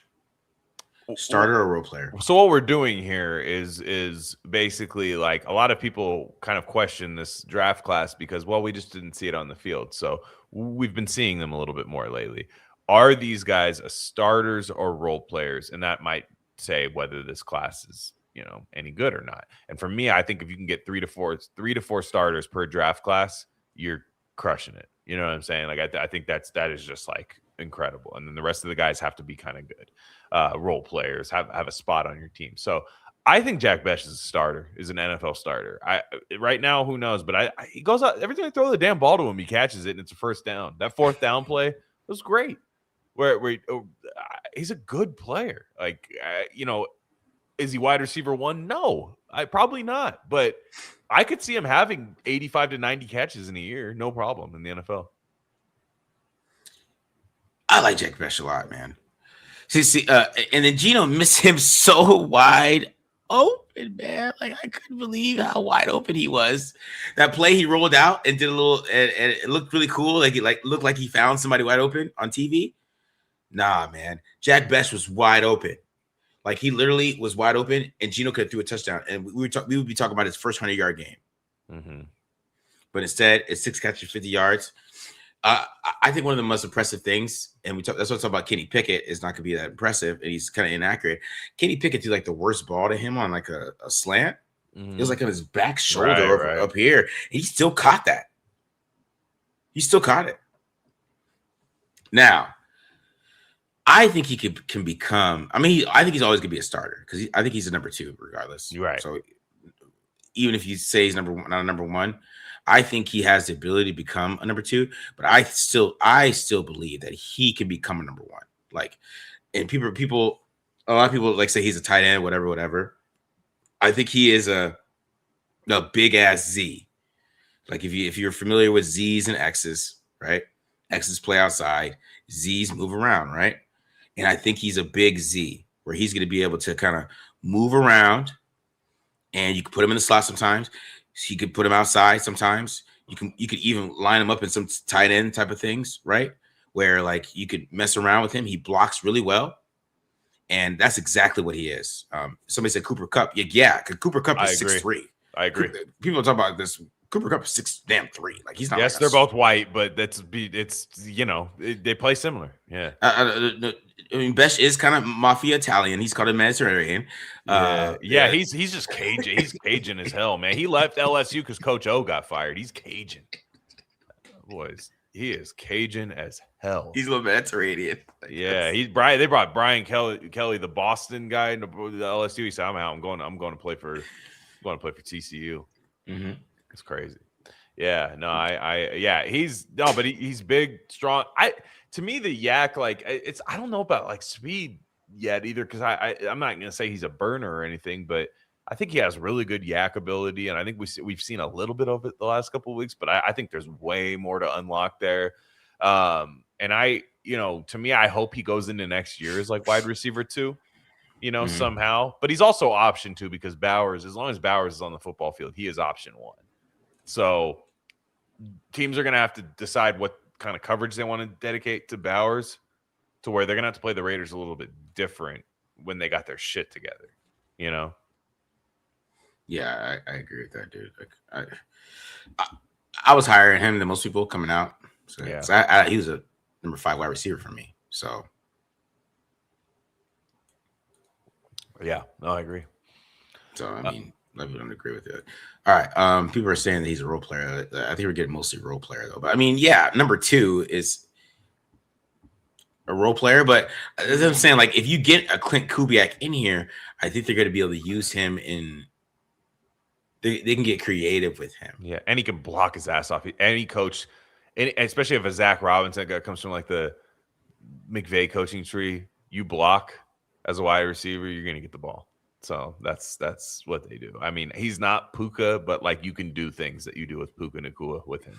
You can run him on similar things. It's not the same guy, make no mistake, but you can do similar things. He's physical, and like I say, he doesn't fucking drop anything, man. Like it's like he catches everything. They call on him and he catches the ball. So I'm just like, well, what am I missing here? Like I don't know. Yeah. All right, Darian Porter. I mean, I feel this is an easy one. Starter. Just he's a fucking stud. He's a fucking stud, bro. Already to me. Like I watch him like Raiders have never had a quarter like this in a long fucking time. Like I'll be watching him and Matt be breaking him down. I just be like in amazement, like just how tall and athletic he is. Mm-hmm. And I'd be like, yo, do we really have one? Like that's what I'd be thinking when I watch him. Just the play that he made on Cortland Sutton on the like they did like an out and up type of thing. Bro, I think the Raiders got one. It's because the thing is about playing corner, and we can talk about this all the time, tackling, all this other bullshit. Athleticism at corner is paramount. Like it is. Yeah. You have to be athletic, and this dude is 6'3". And he can bend, and he moves. He can flip his hips. Like there was a route where Matt was breaking him down, where Cortland Sutton kicked his ass off the line. Right, he like whiffed on the press, but he just flipped his hips and he recovered, and he was right back in phase, like in 2 seconds. And I was like, you know what? When he just needs reps, like. That's why I was like, why are you not like, what are you not seeing in practice? We saw in training camp, like all the clips coming out of training camp, he's just locking dudes down. Yeah. I have no idea why he just hasn't been playing since the jump. I don't care what Kyu Blue Kelly can tackle. Like that is fucking crazy. He literally has this crazy athletic ability that you just can't teach. And at that tall and that size, and he has great ball skills. Like, what are we doing here? I don't understand it. I think he's a beast. I think he's a beast. No, I got nothing more to add to that. I think he's a beast. I think the tackling's one thing, but like the problem is like just nobody else on the Raiders can tackle. So it's like you're gonna have to get linebackers who, in my opinion, really need to tackle. That's just not a non-negotiable for a linebacker. They need to tackle and guys like that. And you got to, when you have a guy with that coverage ability, like you build around that, and it's still add at the position, sure. Like what if they have a chance to take like a really good, like I'm telling you, there's a guy named Chris Johnson out of San Diego State that I think is a monster at DB. Kind of I don't know if he's a sleeper or anything. I think he's like a second or third round pick. I've seen on a lot of people. Like you get a guy like that, and you're not thinking about corner like for a long time. Like with those two guys up there, then you sign like a veteran nickel kind of person. Like you do that. Your secondary, your corners. Like God forbid the Raiders might finally have a secondary at some point. Yeah. He's just a stud, man. I just don't get it. People say that he's more than athletic Sherman. I mean, we're comparing him to guys that might be Hall of Famers. I don't know, but he's more athletic. Yeah, he's way more athletic.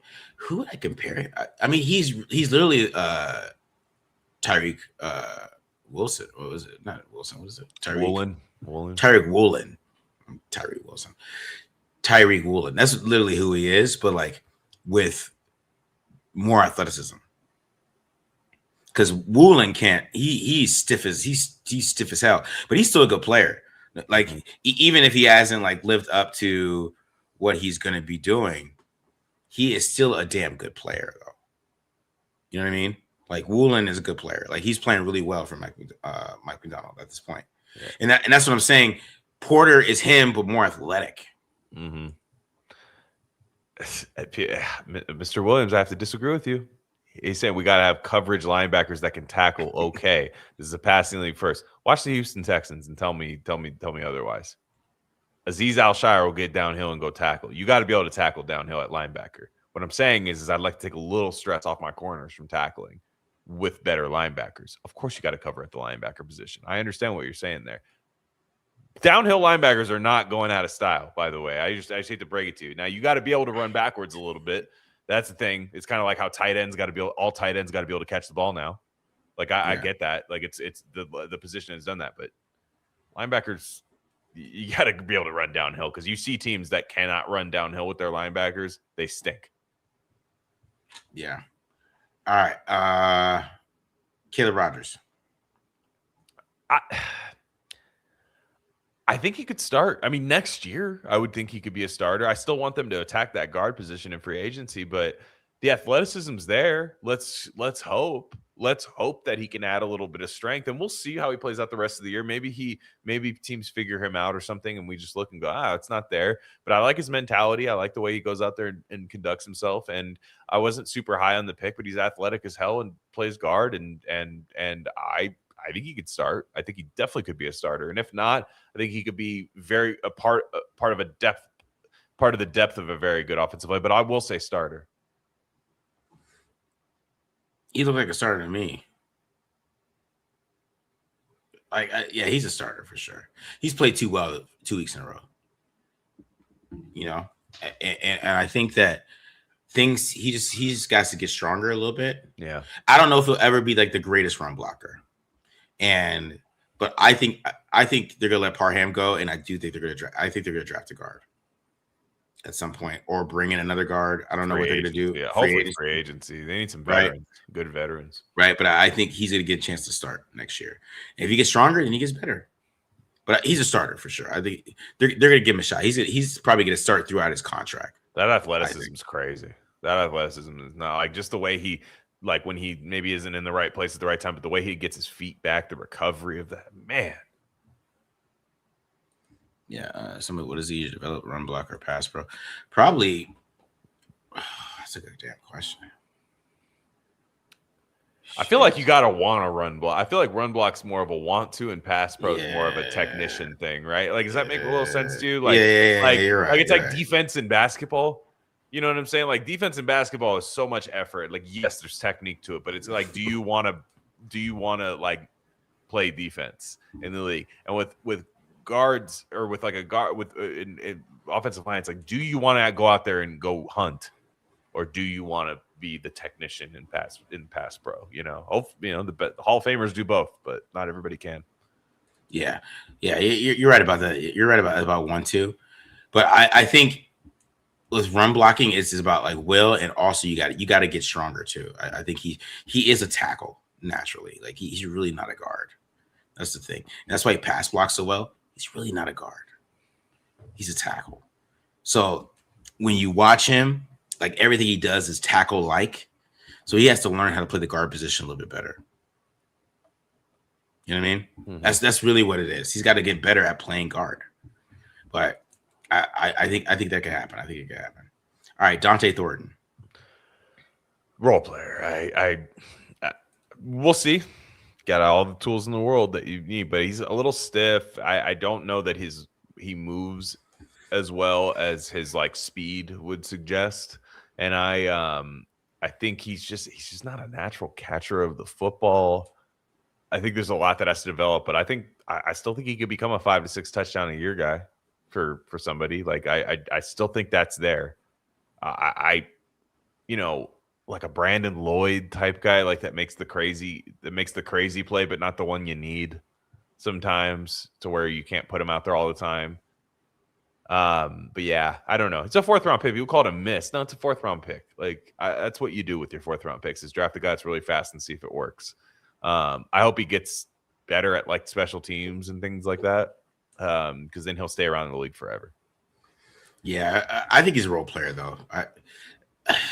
It's hard for me to see that him becoming number 1, because it's the problems at the catch point were there on film at college.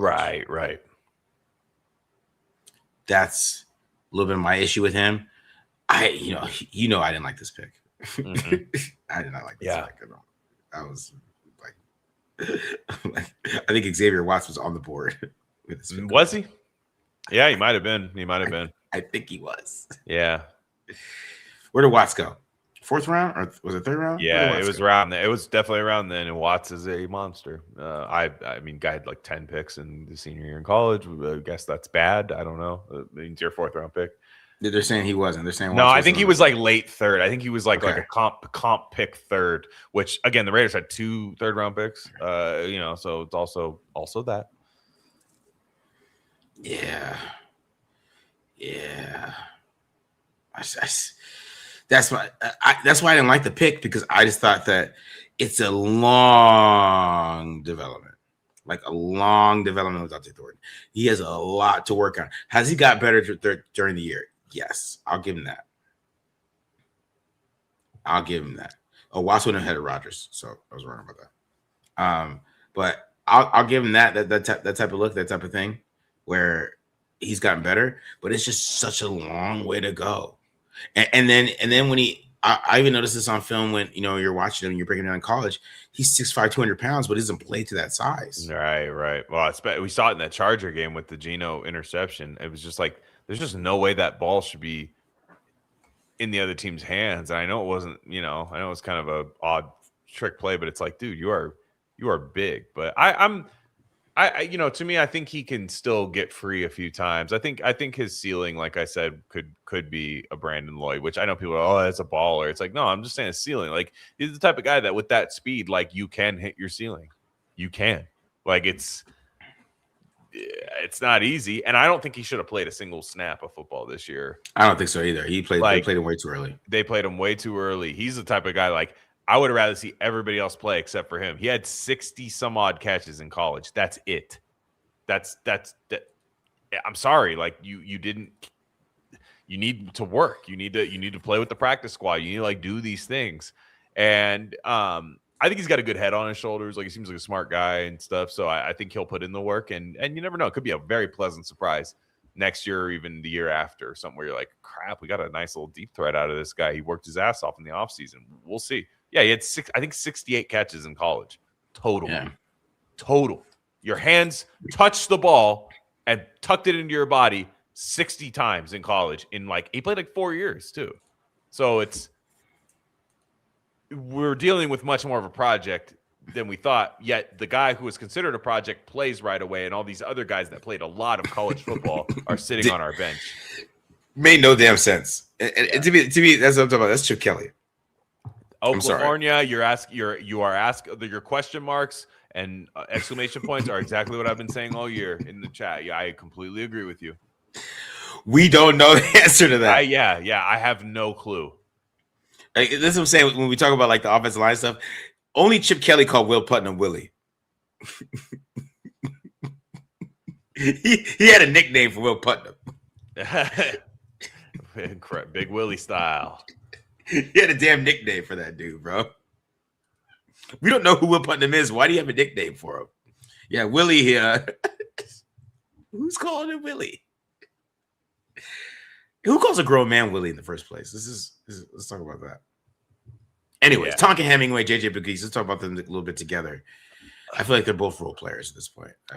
Role players, but like that's a big role. Like I think Tonka could play a big role. He's not a starter. I don't think he's ever going to be a run defender that you put down there when any team's knows they're going to run the ball at you. I don't think Tonka Hemingway is that type of player. But your big role, it's third down pass rusher from the interior, is a role that gets you paid forever in the league, and I think he can do it. I think he flashed a little bit last week, had that nice sack. I think he can play, man. He can play. Pegues, we'll see. Here's the thing. You want to know the biggest crime of this year with Chip Kelly, or the most underrated crime? We didn't get one handoff to Dan. All I heard about was JJ Pegues gets handed the ball, and we could bring in the innovative genius Chip Kelly. You don't hand it to him once. You don't bring him in a jumbo package with the Raiders are so bad in short yardage. Not once. So we'll see about that. But Hemingway, to me, I think is going to be a third down pass rusher, and I think he's going to be a good one. Yeah. You know, Pegues has struggled a little bit, but like there's always like the thing with Pegues, because I wouldn't watch his 13 snaps because I just wanted to see, just in case, you know, I got to ask that question. And like he'll have like 3 bad snaps, but then he'll have like 3 really good ones. And Pegues has a lot of potential. So that's why I kind of lean towards maybe starter if he got. He's a guy that needs a whole game of him getting his ass kicked. Really, like him and Hemingway. You know, Hemingway is never going to be that type of guy where he's going to play the run. But I think Pegues has like nose tackle potential. And I think he's trying to learn how to take on double teams in the NFL. And the only way you can learn that is with reps. Right? So he has some reps where he takes double teams on really well. Sometimes he does really bad against them. But like that's reps for a rookie. Like he's got to keep getting those reps. Like you got to let him get his ass kicked. Like, this team is 2-11, man. Let him get his ass kicked a little bit. Yeah, exactly. No one's gonna blame you for playing. And then maybe like week 17, he might have this breakthrough because he's watching film, he's doing these things, and I think that's what you got to do with him. You know what I mean? Like he has the talent. Like it just happens sometimes. Like he had a good play last week on like an outside zone. He didn't make the tackle, but he forced a penetration and allowed Atlanta Roberts a free reign to the running back, and they got a tackle for loss. Yeah, and it's like get him some reps. So more than 11 snaps, and just because he's a bad snap doesn't mean you take him out. Like this isn't fucking high school football, right? I know. Give these guys some fucking reps, man. Like you know when Jack Besh lined up offensive offsides, they took him out for the rest of the game against the Chiefs when you're losing 33-0. They're like, "What are you doing? Just we stink. Like just let this be the year. It doesn't matter when they taking their lumps in a year that like legit doesn't matter by this point. It's not. I won't say it's a privilege because it sucks, but you this is what you do during those years is you play your draft class. So yeah. All right. You go on to the next one. I'll be right back. All right. Also, guys, if you guys want to join the raffle, I got about almost 10 names in here. If you want to join the raffle, we're giving out the Under Armour. I'm also going to do another raffle. I'm going to give out the mug or whatever you guys want. Just maybe I'm going to do the t-shirt this time. Let's do the t-shirt. So we'll do the Under Armour for the first one and then the t-shirt for the next one. So if you just went in on the t-shirt, You just give me $2 for the Under Armour. You go 3. Just want to announce that if anybody's new here, we got 500 people in here. So, and yes, I'm gonna listen to your Suge. I got your voicemails loaded up. I'm ready. I got your voicemails. We're gonna get to that for sure. CMV, you need to relax. All right, let me get to some of these questions here though. Is Pete gone no matter what, or is there a good chance he's retained? We'll see how this season finishes. That's what we got to see how this season finishes. Right now, he's out. Bring Gino back hurt or not. I want my number 1 pick. I'm with you, Wardo. Marcus, how many training camp practices can you attend? I can attend all of them if I really wanted to. I would have to just go and just do it. But I could do the whole training camp. I could. For that, either if you want the shirt, you want to do the shirt raffle, it's $1.99. If you want to do the Under Armour, you do $3. And yes, Darth, I added you for becoming a member. I added you. I got you. I added you for that. Yeah, make sure I got you here, Darth. Boom. All right. Next question here. What do you guys think of Braden Smith at right tackle next year? I mean, yeah. Yeah, for sure. DJ Glaze has not earned that job next year. Jalen Carter is out this week. Yes, he is out. The offensive line could have a chance to really do something this week. We'll see. The Under Armour TDL shirt, man. It's an Under Armour TDL polo. TDL meet and greet at the Bunny Ranch. I mean, the Bunny Ranch has some nasty bitches. Sorry, excuse my friend. That's not what I was. That's not what I was referring to when we had like hoes out here. Like we got like the Coyote Uglies out here, you know. Yeah, I mean there's some nasty. Sorry for the ladies watching. Yeah, I mean they know before we do. They know where the nasty hoes are before we do. It's a nasty. We got Coyote Uglies. I don't know if people remember that movie. That's what we got out here. All right. Okay, you guys are making this difficult. I got to do the shirt and Under Armour here, man. All right. Okay. Shug, shirt only. So I'm putting shirt only for you, Shug. So if you win, you only get the shirt. Just so you know that. Damn. You only get the shirt. He said he wanted shirt only. Let me get Sean in there too. All right, let me get some messages because we still got over-unders and shit. I got to listen to these 800 voicemails by Baby Shug. I'm running behind here, guys. I'm running behind here. All right, I would defer. Sure as the O-line really, they're not doing well. Okay, let me get this straight. I just want to clarify. Mm-hmm. They still suck. They're just not the worst offensive line I've ever seen in my life. Yeah. Right. They're like below average now, which I think is a lot have to do with Greg Olsen. I think Greg Olsen's really setting them up. I think the protections are played better. The way they're playing more pro protection.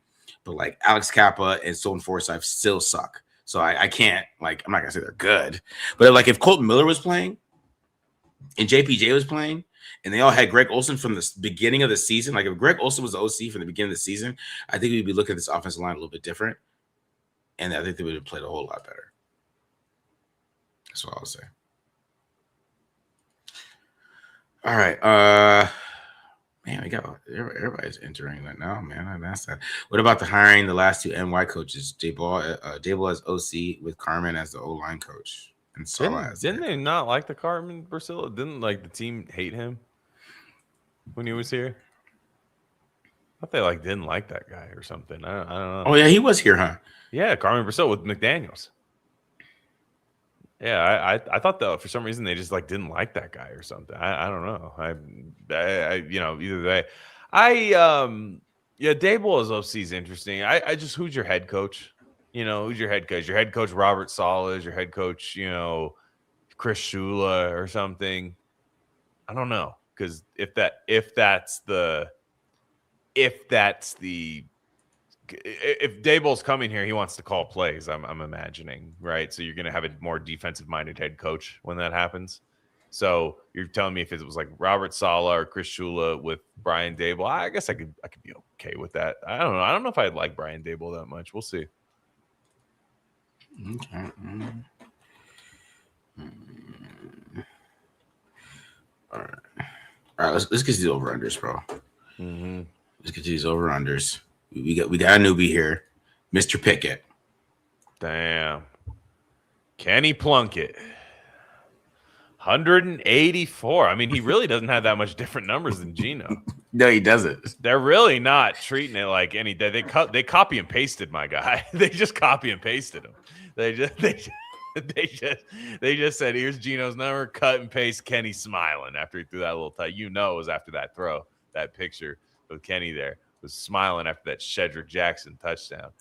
I will take the over on passing yards. I don't think he's going to get one touchdown. I definitely think he's going to throw one pick. So the anytime interception guys, we don't get scared when Geno's not in there. We still take the anytime interception. Okay. Yeah, we don't buckle in the face of pressure like Geno Smith. I will take the over on pass attempts because I think he's going to be throwing the ball a lot. I think they want to get a good look at him. And I'll take the over on completions. I mean, these are low numbers. I'm basically taking the over on everything. Okay. All right. I thought this was mad disrespectful. I just want to say this is a very disrespectful line because you know what's really disrespectful about this? It's the 18 out of 31 for 184 yards with no touchdowns. Yeah. This line was so disrespectful when I was looking at it. Like, oh shit. Because like the yards is like, okay, like he's not that far away from Geno and some of the other things, but it's just the 18 out of 31. Like they're like he's gonna throw like 57% completion percentage with 184 yards. Like the Raiders aren't gonna do shit on offense. That's what Vegas thinks. Well, I mean, it's not a bad pick. And I'm gonna go on a limb. I'm gonna take the over on the yards. I'm gonna go take over on passing yards. I'm gonna take the over on touchdowns. I'm gonna take the over on interceptions, but I'm gonna take the under on attempts and over on completions. I think he's gonna be like 21 for 30 with like a pick, a fumble, and like 2 touchdowns. Yeah. Okay. No, I'm with you. I think it's gonna be a little bit of a crazy game. I think so too. I think it's gonna be a little wild, man. It's just because this team isn't really that great. They're not right now. They're not who we thought they were going to be playing at the beginning of the year, and they're kind of fading out there. They're fading off a little bit. So, but I think Pickett hits these overs. I think they are. Yeah, of course they are, man. They're going to be trying to run the ball. They got Penny Pickett out there. They don't trust Kenny. And then speaking of running back, Ashton Genty. These lines haven't really changed that much. No, they don't. That 53.5 feels like it's like 53.5, 54.5, right around there.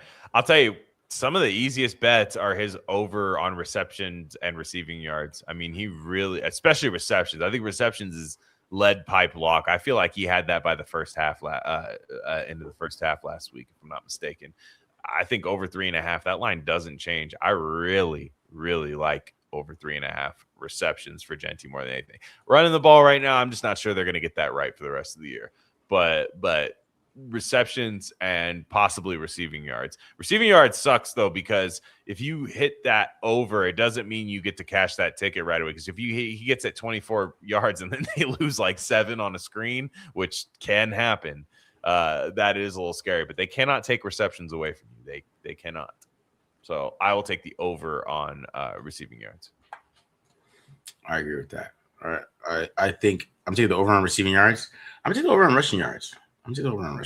I think they would have had more rushing yards last week if they didn't have Bo Nix just throwing to Devin White. Because I don't know if you guys knew this, because we didn't do Just Stats Baby this week, Glen. But Devin White had 11 targets for 11 receptions. Perfection.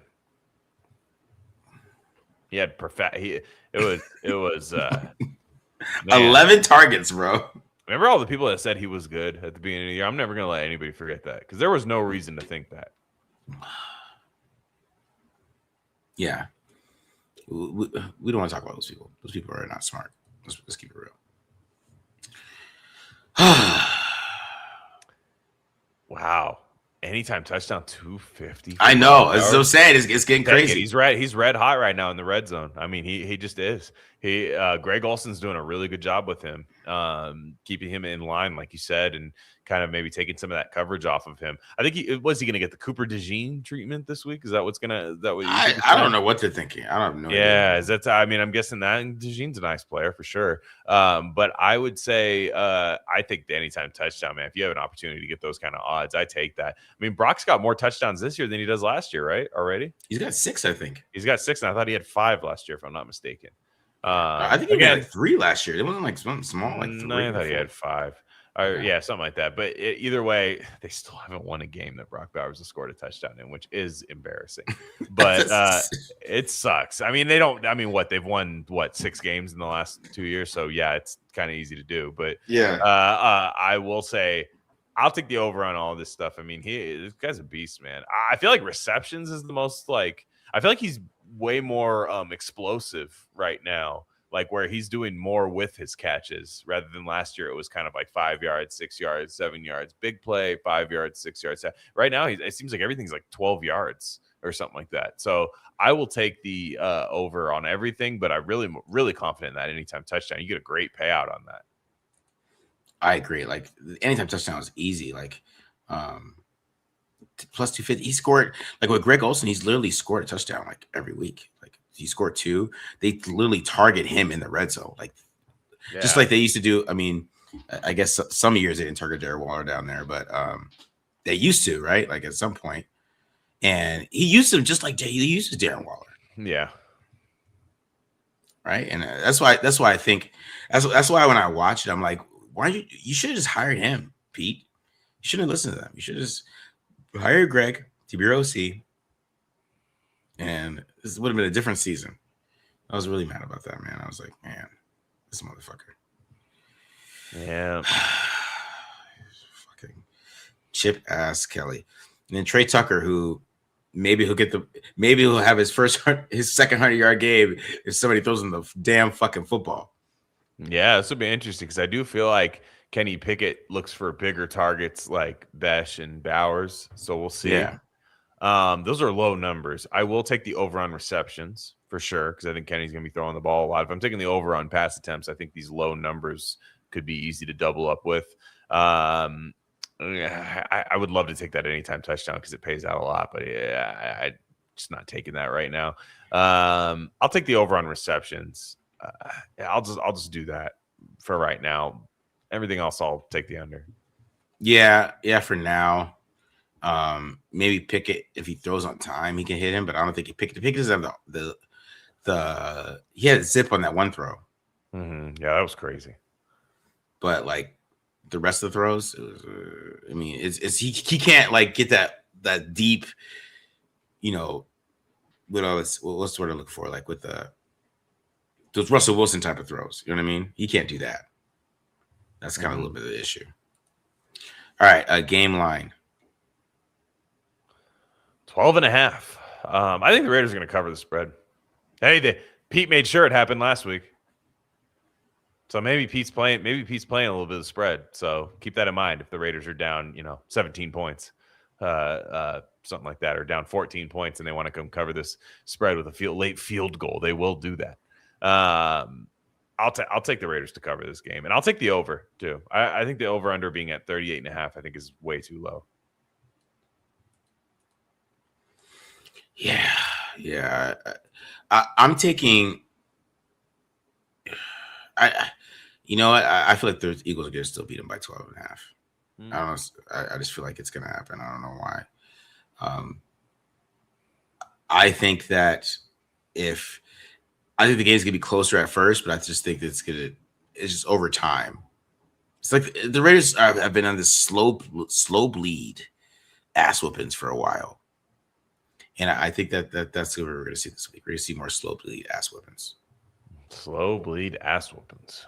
Yeah, where it's just like, oh, the Raiders are in the game. Maybe they have a chance, and all of a sudden it's like, oh, no, they don't. That's true. This could be a get right game for the Eagles too. It's a perfect get right game for them. Yeah.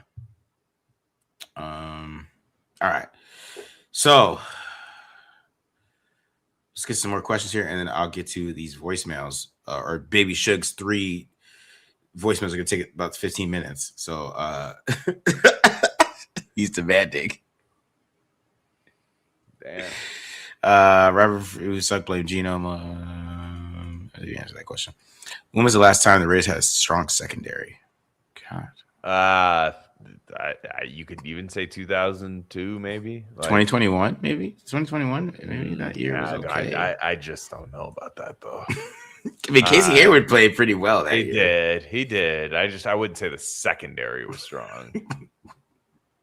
Nate Hobbs had a great rookie year. Yeah, you know what I mean. And they just because the problem is Brandon Faison.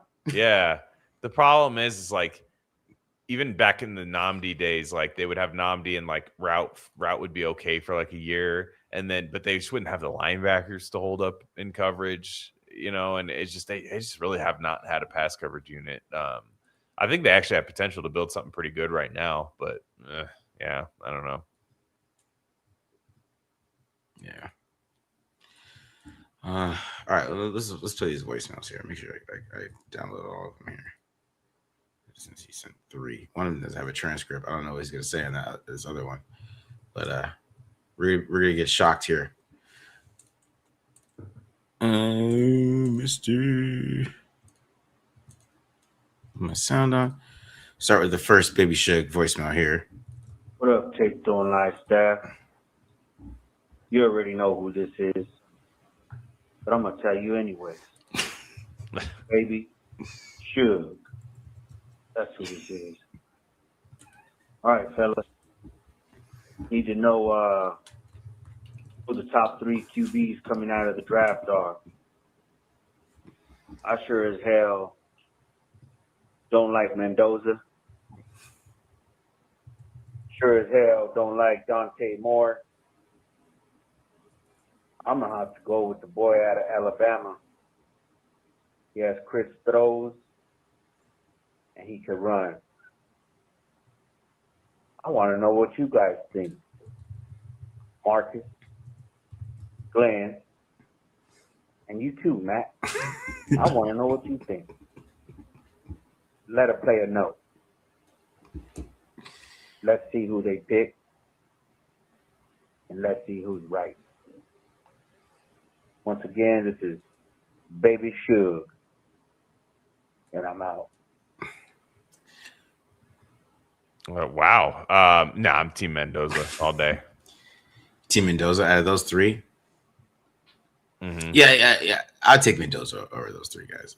I think Mendoza's clear number 1 in my opinion. Yeah, I don't think it's that close. Let's keep it real. It really isn't. If we're just keeping it real at this point. Hold on. I got one more. Hold on. Did I get the second message here? It's just so many messages. I'm trying to keep up here. Baby Shug.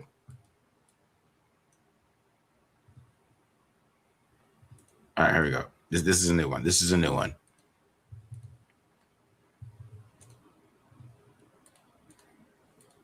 Raiders by not watch any Raider games till we win, so they win 4 in a row. Why do we need to watch them when we got you guys? You guys tell the truth, somewhat.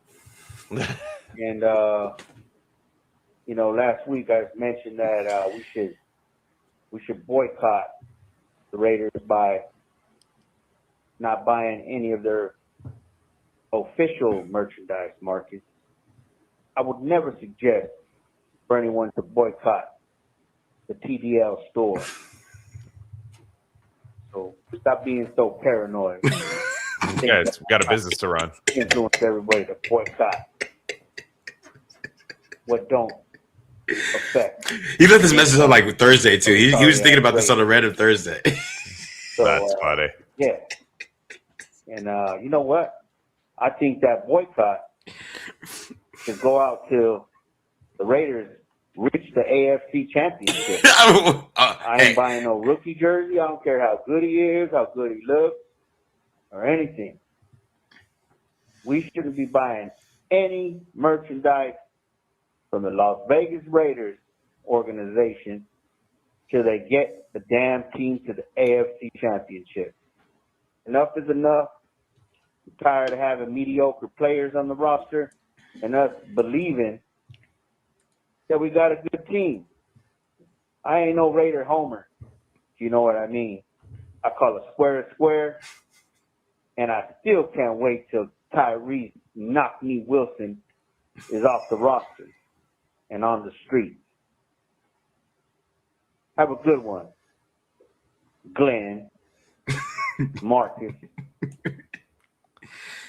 Matt. And Matt. I love how you like.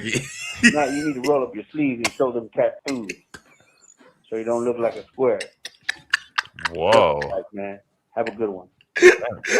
Those pauses are so dramatic. Like, though, I don't know what's happening after the pause. It's never what I think's gonna happen.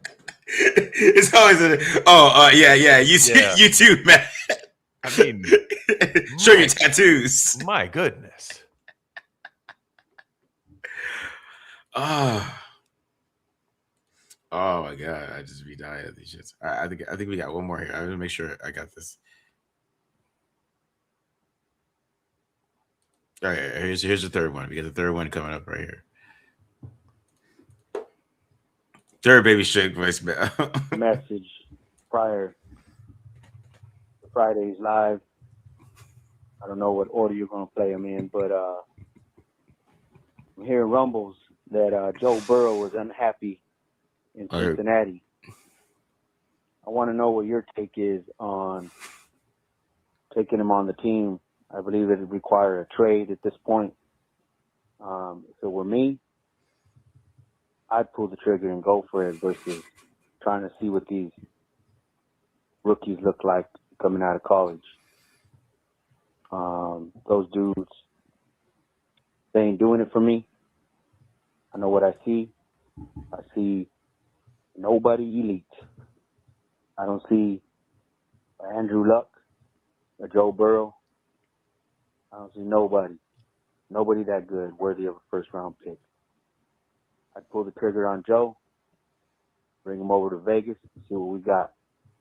The other thing is, now that we see Caleb Rogers starting to show flashes of some goodness, I think we need to stop talking about it because whenever we keep talking about how good a player is, they seem not to start him. So I think we need to do a little bit reverse psychology and start saying Caleb sucks. He shouldn't be starting. And maybe they'll start him. You get what I'm saying, Marcus? You get what I'm saying? Glenn, you and your hating ass. And you too, Matt. I don't know if you hear these messages or, Marcus relays them to you, but you're all right, man. You're all right in my book. Baby Suge, he approves you. You know what I'm saying? But answer all my questions, Marcus. I have two of them for you. All right? This is Baby Suge, and I'm out. All right. So those little Baby Suge emails. He did a racial breakdown for us, which I I didn't ask for personally, but yeah. I mean, we kind of already talked about trading for Joe Burrow like all day. I mean, that was... I do it, but I don't know. Well I'm just man, Gino burned me so damn bad. I just you bring anybody in here, especially when I hear a guy's feeling bad about football, just that football, man. I don't know, and you bring in the guy that's got the kind of weird gay fashion designer guy that picks out all his outfits and he's coming to Vegas. I'm like, here we go. I just do it, but I'll be happy when it happens, but I'm just it's tough for me to get excited about that. Yeah. Couple questions, then we get to that raffle here. Does Glenn like wide receiver Malachi Fields out of Notre Dame? Kinda. I don't know. He's just a contested catch guy. He doesn't really get open that well. See, I watched him on film. I kind of disagree with you, man. I think he gets open pretty well, damn good. They just run the ball so damn much. Yeah, I know. Why wouldn't they though? Yeah, the thing is, I'm not gonna lie to you, Glenn. I'm not gonna lie to you. This is gonna piss some Raiders fans off. But I was watching Jeremiah Love. I was watching him block, and I was like, he's a monster. Yeah, could he play fullback? Some people are scared that Spytek's going to take him top 5, and they're going to have Genty and Jeremiah Love. Jeremiah Love in the slot, or play fullback, bro. He's got. Nah, he's physical. Here's the thing. Jeremiah Love said, "I can't wait to get ready for next year's Notre Dame season." I was like, "Are you staying?" I was like, "You are insane if you stay. I would love it," but I was like, "He's crazy." Jeremiah Love is a crazy person. But yeah, no, I'm with you. I watched him block a linebacker against Texas A&M. I posted this clip. He just totally bitched the guy. Like he blocked. I mean, like it's a running back blocking a linebacker and then pushing him out of the pocket and just staring him down. I was like, bro, he's big, man. He's a big dude. People just don't realize how big he is. He's like Steven Jackson, like with crazy athleticism. Yeah, no, I love Jeremiah Love. I'm not saying the guys who do it, but I was thinking it while I was watching. I was watching Malachi Fields. I wasn't even watching Jeremiah Love, and I started watching him. That's how good he was. And I was like, yo, could he play fullback? I think he could if they just went like Mike Allstott. Mike Allstott could take it 60 because he could block for Genty. Let's keep it real. He literally could. He could. He's getting crazy right now. Yeah, you're getting a little crazy right now, Marcus. The question was Malachi Fields. These are just the crazy. I was watching it. I was like, man, he could block for Genty though. Like I feel like if they draft a guy in the top 10 who's blocking both snaps, they're gonna be mad. I'm just saying, run the ball 60% of the time.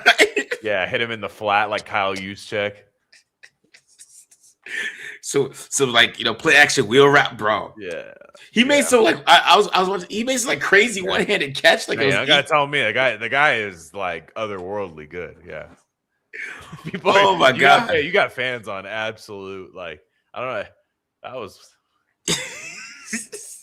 It was just what I was thinking when I was watching it. I'm not saying they would do it. This is Marcus After Dark right now. So I'm saying I would do it, but I was watching. I was like, oh my god, this dude is a fucking freak. Marcus turned into a 1963 NFL fan watching Jeremiah Love. He's like, how could I get how could I have the 63 Packers with Jim Thorpe? Yeah, a seal here. I was thinking Vince Lombardi. A seal here. A seal here. Yeah, actual chalkboard. Yeah.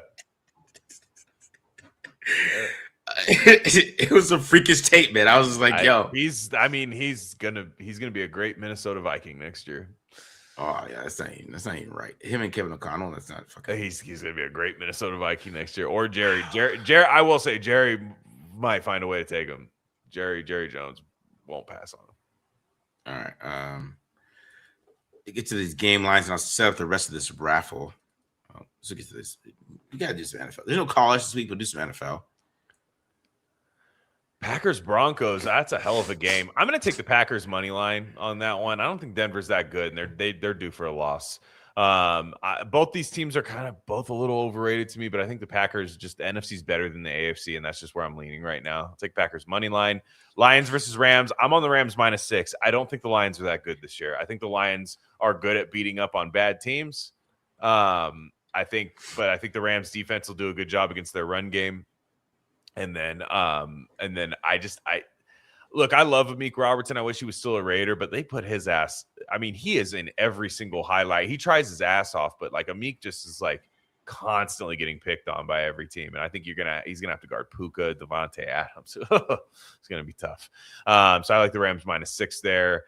Chargers versus Chiefs. I'm gonna take the Chargers +6 on that. I think they're playing good enough ball to keep every game close right now, and I just don't think the Chiefs are that good, to be honest. And Bills at Patriots. I'm going to take the Patriots money line at home. The Bills are. I think the Bills are the better team, but I just don't think they play well against this team. They historically haven't. Like Josh Allen just does not play well against the Patriots, and Drake May's coming off a bye. I like them home dogs. I think it's gonna be a little bit of weather there, but obviously the weather didn't stop points from last week at Buffalo. But I don't think it's gonna stop the points at Patriots. But I like them money line at home. Okay. All right. I'm gonna go Broncos versus Packers because I think the Broncos are just scrappy and they're annoying, and I hate doing that. But I think the Packers are good, but it's just something weird about them. I don't know. It's just I just feel like they're not a deep playoff team for some reason. I don't know. I mean, I could be wrong. I just feel like there's something weird about them. I don't know what it is. It's just like they just don't beat anybody down. Maybe that's what it is. Yeah. Like they don't just like for like their record. They don't just like who have they really just dominated? And who do you mean? The Packers. Yeah, no, I think they're a little fraudulent, a little bit, but I think they can beat the Broncos by 3 for sure. You think so? Okay. I don't know. I just feel like this is like the Jordan Love just making a mistake, and the Denver just pulls it off, and especially they're at home too. Yep. Yeah. Lions versus Rams. I think the Rams beat the Lions. I think the Lions aren't that impressive. So I think the Lions cover though. I think the Lions are gonna cover. I'm gonna take the Lions +6 though. But I think the Rams win that game. But I'm gonna take the Lions by 1 possession for sure on that one. Chargers versus Chiefs. I'm gonna go Chargers. I think this is the Chiefs fall off here. I think this is their 8-9 season. Because this is what happens when you keep drafting Rashee Rice's and Skylar Moore's. Yep. You know what I mean? Xavier Worthy. Yeah. He's been like kind of bad, Xavier Worthy. Yeah. Like people think he's good, but I don't think he's that good. And this is what happens. You don't like AJ Brown's bitching in the Eagles, and you're not like, I'm gonna give up a first for AJ Brown to get Kyle Pitts either. Do not let them get Kyle Pitts because Kyle Pitts is good, and that's the thing people don't realize is he's a good player, and he'll go to the Chiefs. You know what I mean? Like it is these type of things that I think the Chargers win this game. I think the Chargers aren't good. I don't think the Chargers are that good either. But this is the AFC's not good, and they're one of the better AFC teams. And the Chiefs are not a good football team. Like at this point, like they're a mediocre football team. Patrick Mahomes is running for his life. Travis Kelce is just happy to be married to Taylor Swift. Yeah. And, making his money. He's probably about to retire. He's like I don't know if he's having a baby or anything, but he's getting married. You know what I mean? He didn't watch film anyways before this. So you think he's watching film now? No. So they're done. The Chiefs are done because Travis Kelce's done. And Patrick Mahomes has nobody to throw to. He just doesn't. Rashee Rice is not it. Right? He has nobody to throw the damn ball to. And Travis Kelce is gone. All right. And this is the game of the week to me. Yeah. This one's tough for me. I'm going to go Bills, though. Because if we're keeping it real, guys, let's keep it real. I told my brother this. My brother's a huge Bills fan. We all hated the Cardinals, so we all just picked who was winning at the time. If you wanted to know what's happening with that. The Bills, they have to win the Super Bowl this year, right?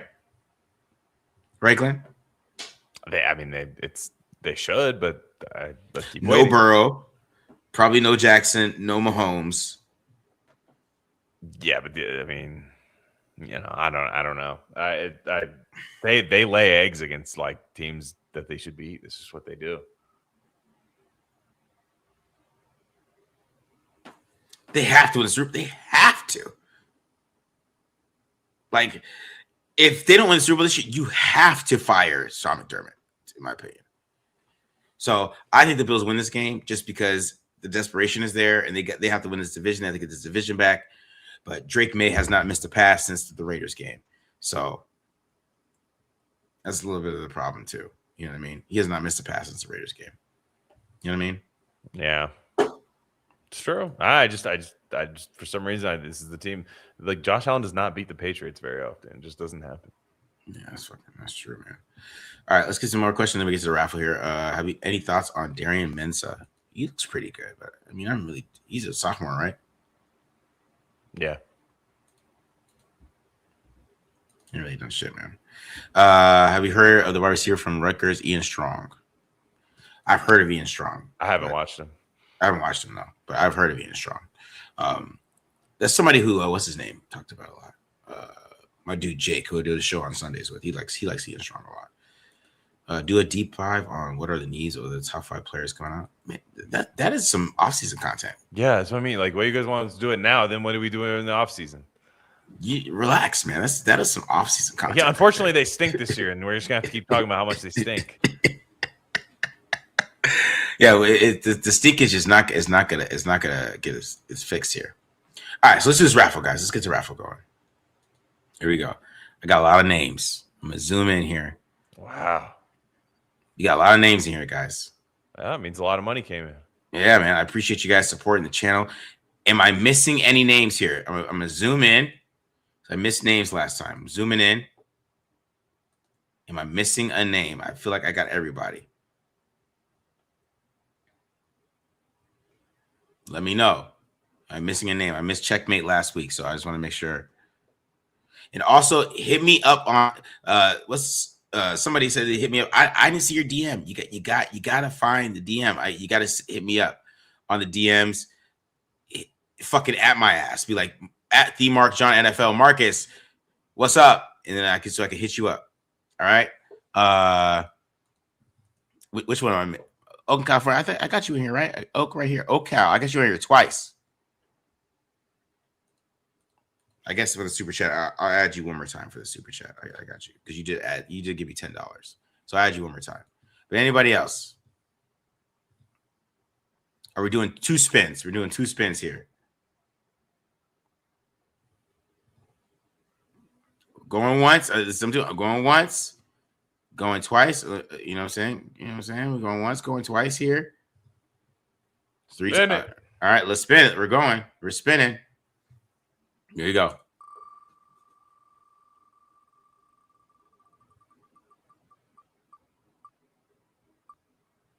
Dang. Raider 27.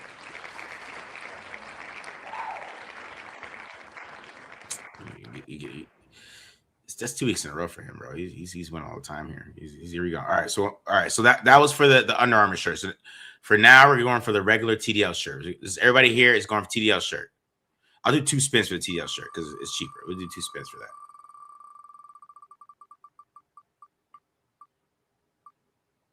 GPL. So we got Raider and GPL. So I'm gonna do one more spin for the shirt. I'm gonna do one more spin. We take GPL out of there. We do one more spin here. Here we go.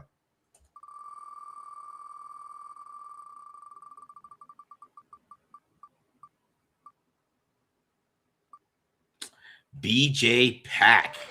Pack watch. BJ Pack. All right. So we got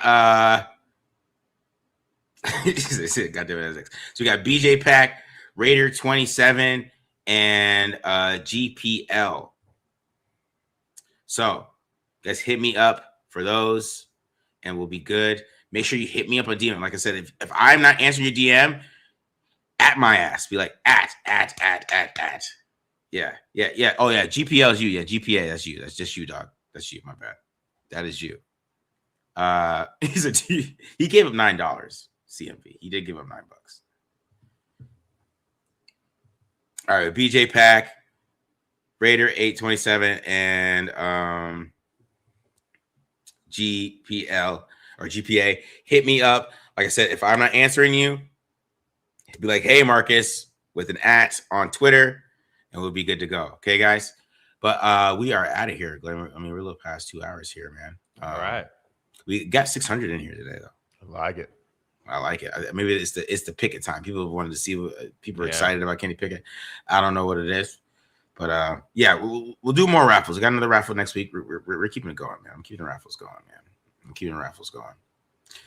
But we are out of here, guys. Hope you guys enjoyed this episode. Do we miss any? What questions did we miss? I didn't miss any questions, did we? Not really. I don't think so. No, we didn't miss a damn thing. Oh, okay. Who would you develop Pegues the most? Can he develop properly under PG? I don't think Patrick Graham's here next year. Yeah, but yeah, Pegues is an intriguing person for sure, and he's under a rookie contract. He'll be competing next year during preseason, I think. Yeah, and I just asked it. He said, "I think it's what he needs to work on the most." I think he's talking about Darian Porter. Are you talking about Porter here? Yeah, that I don't know. That I don't know.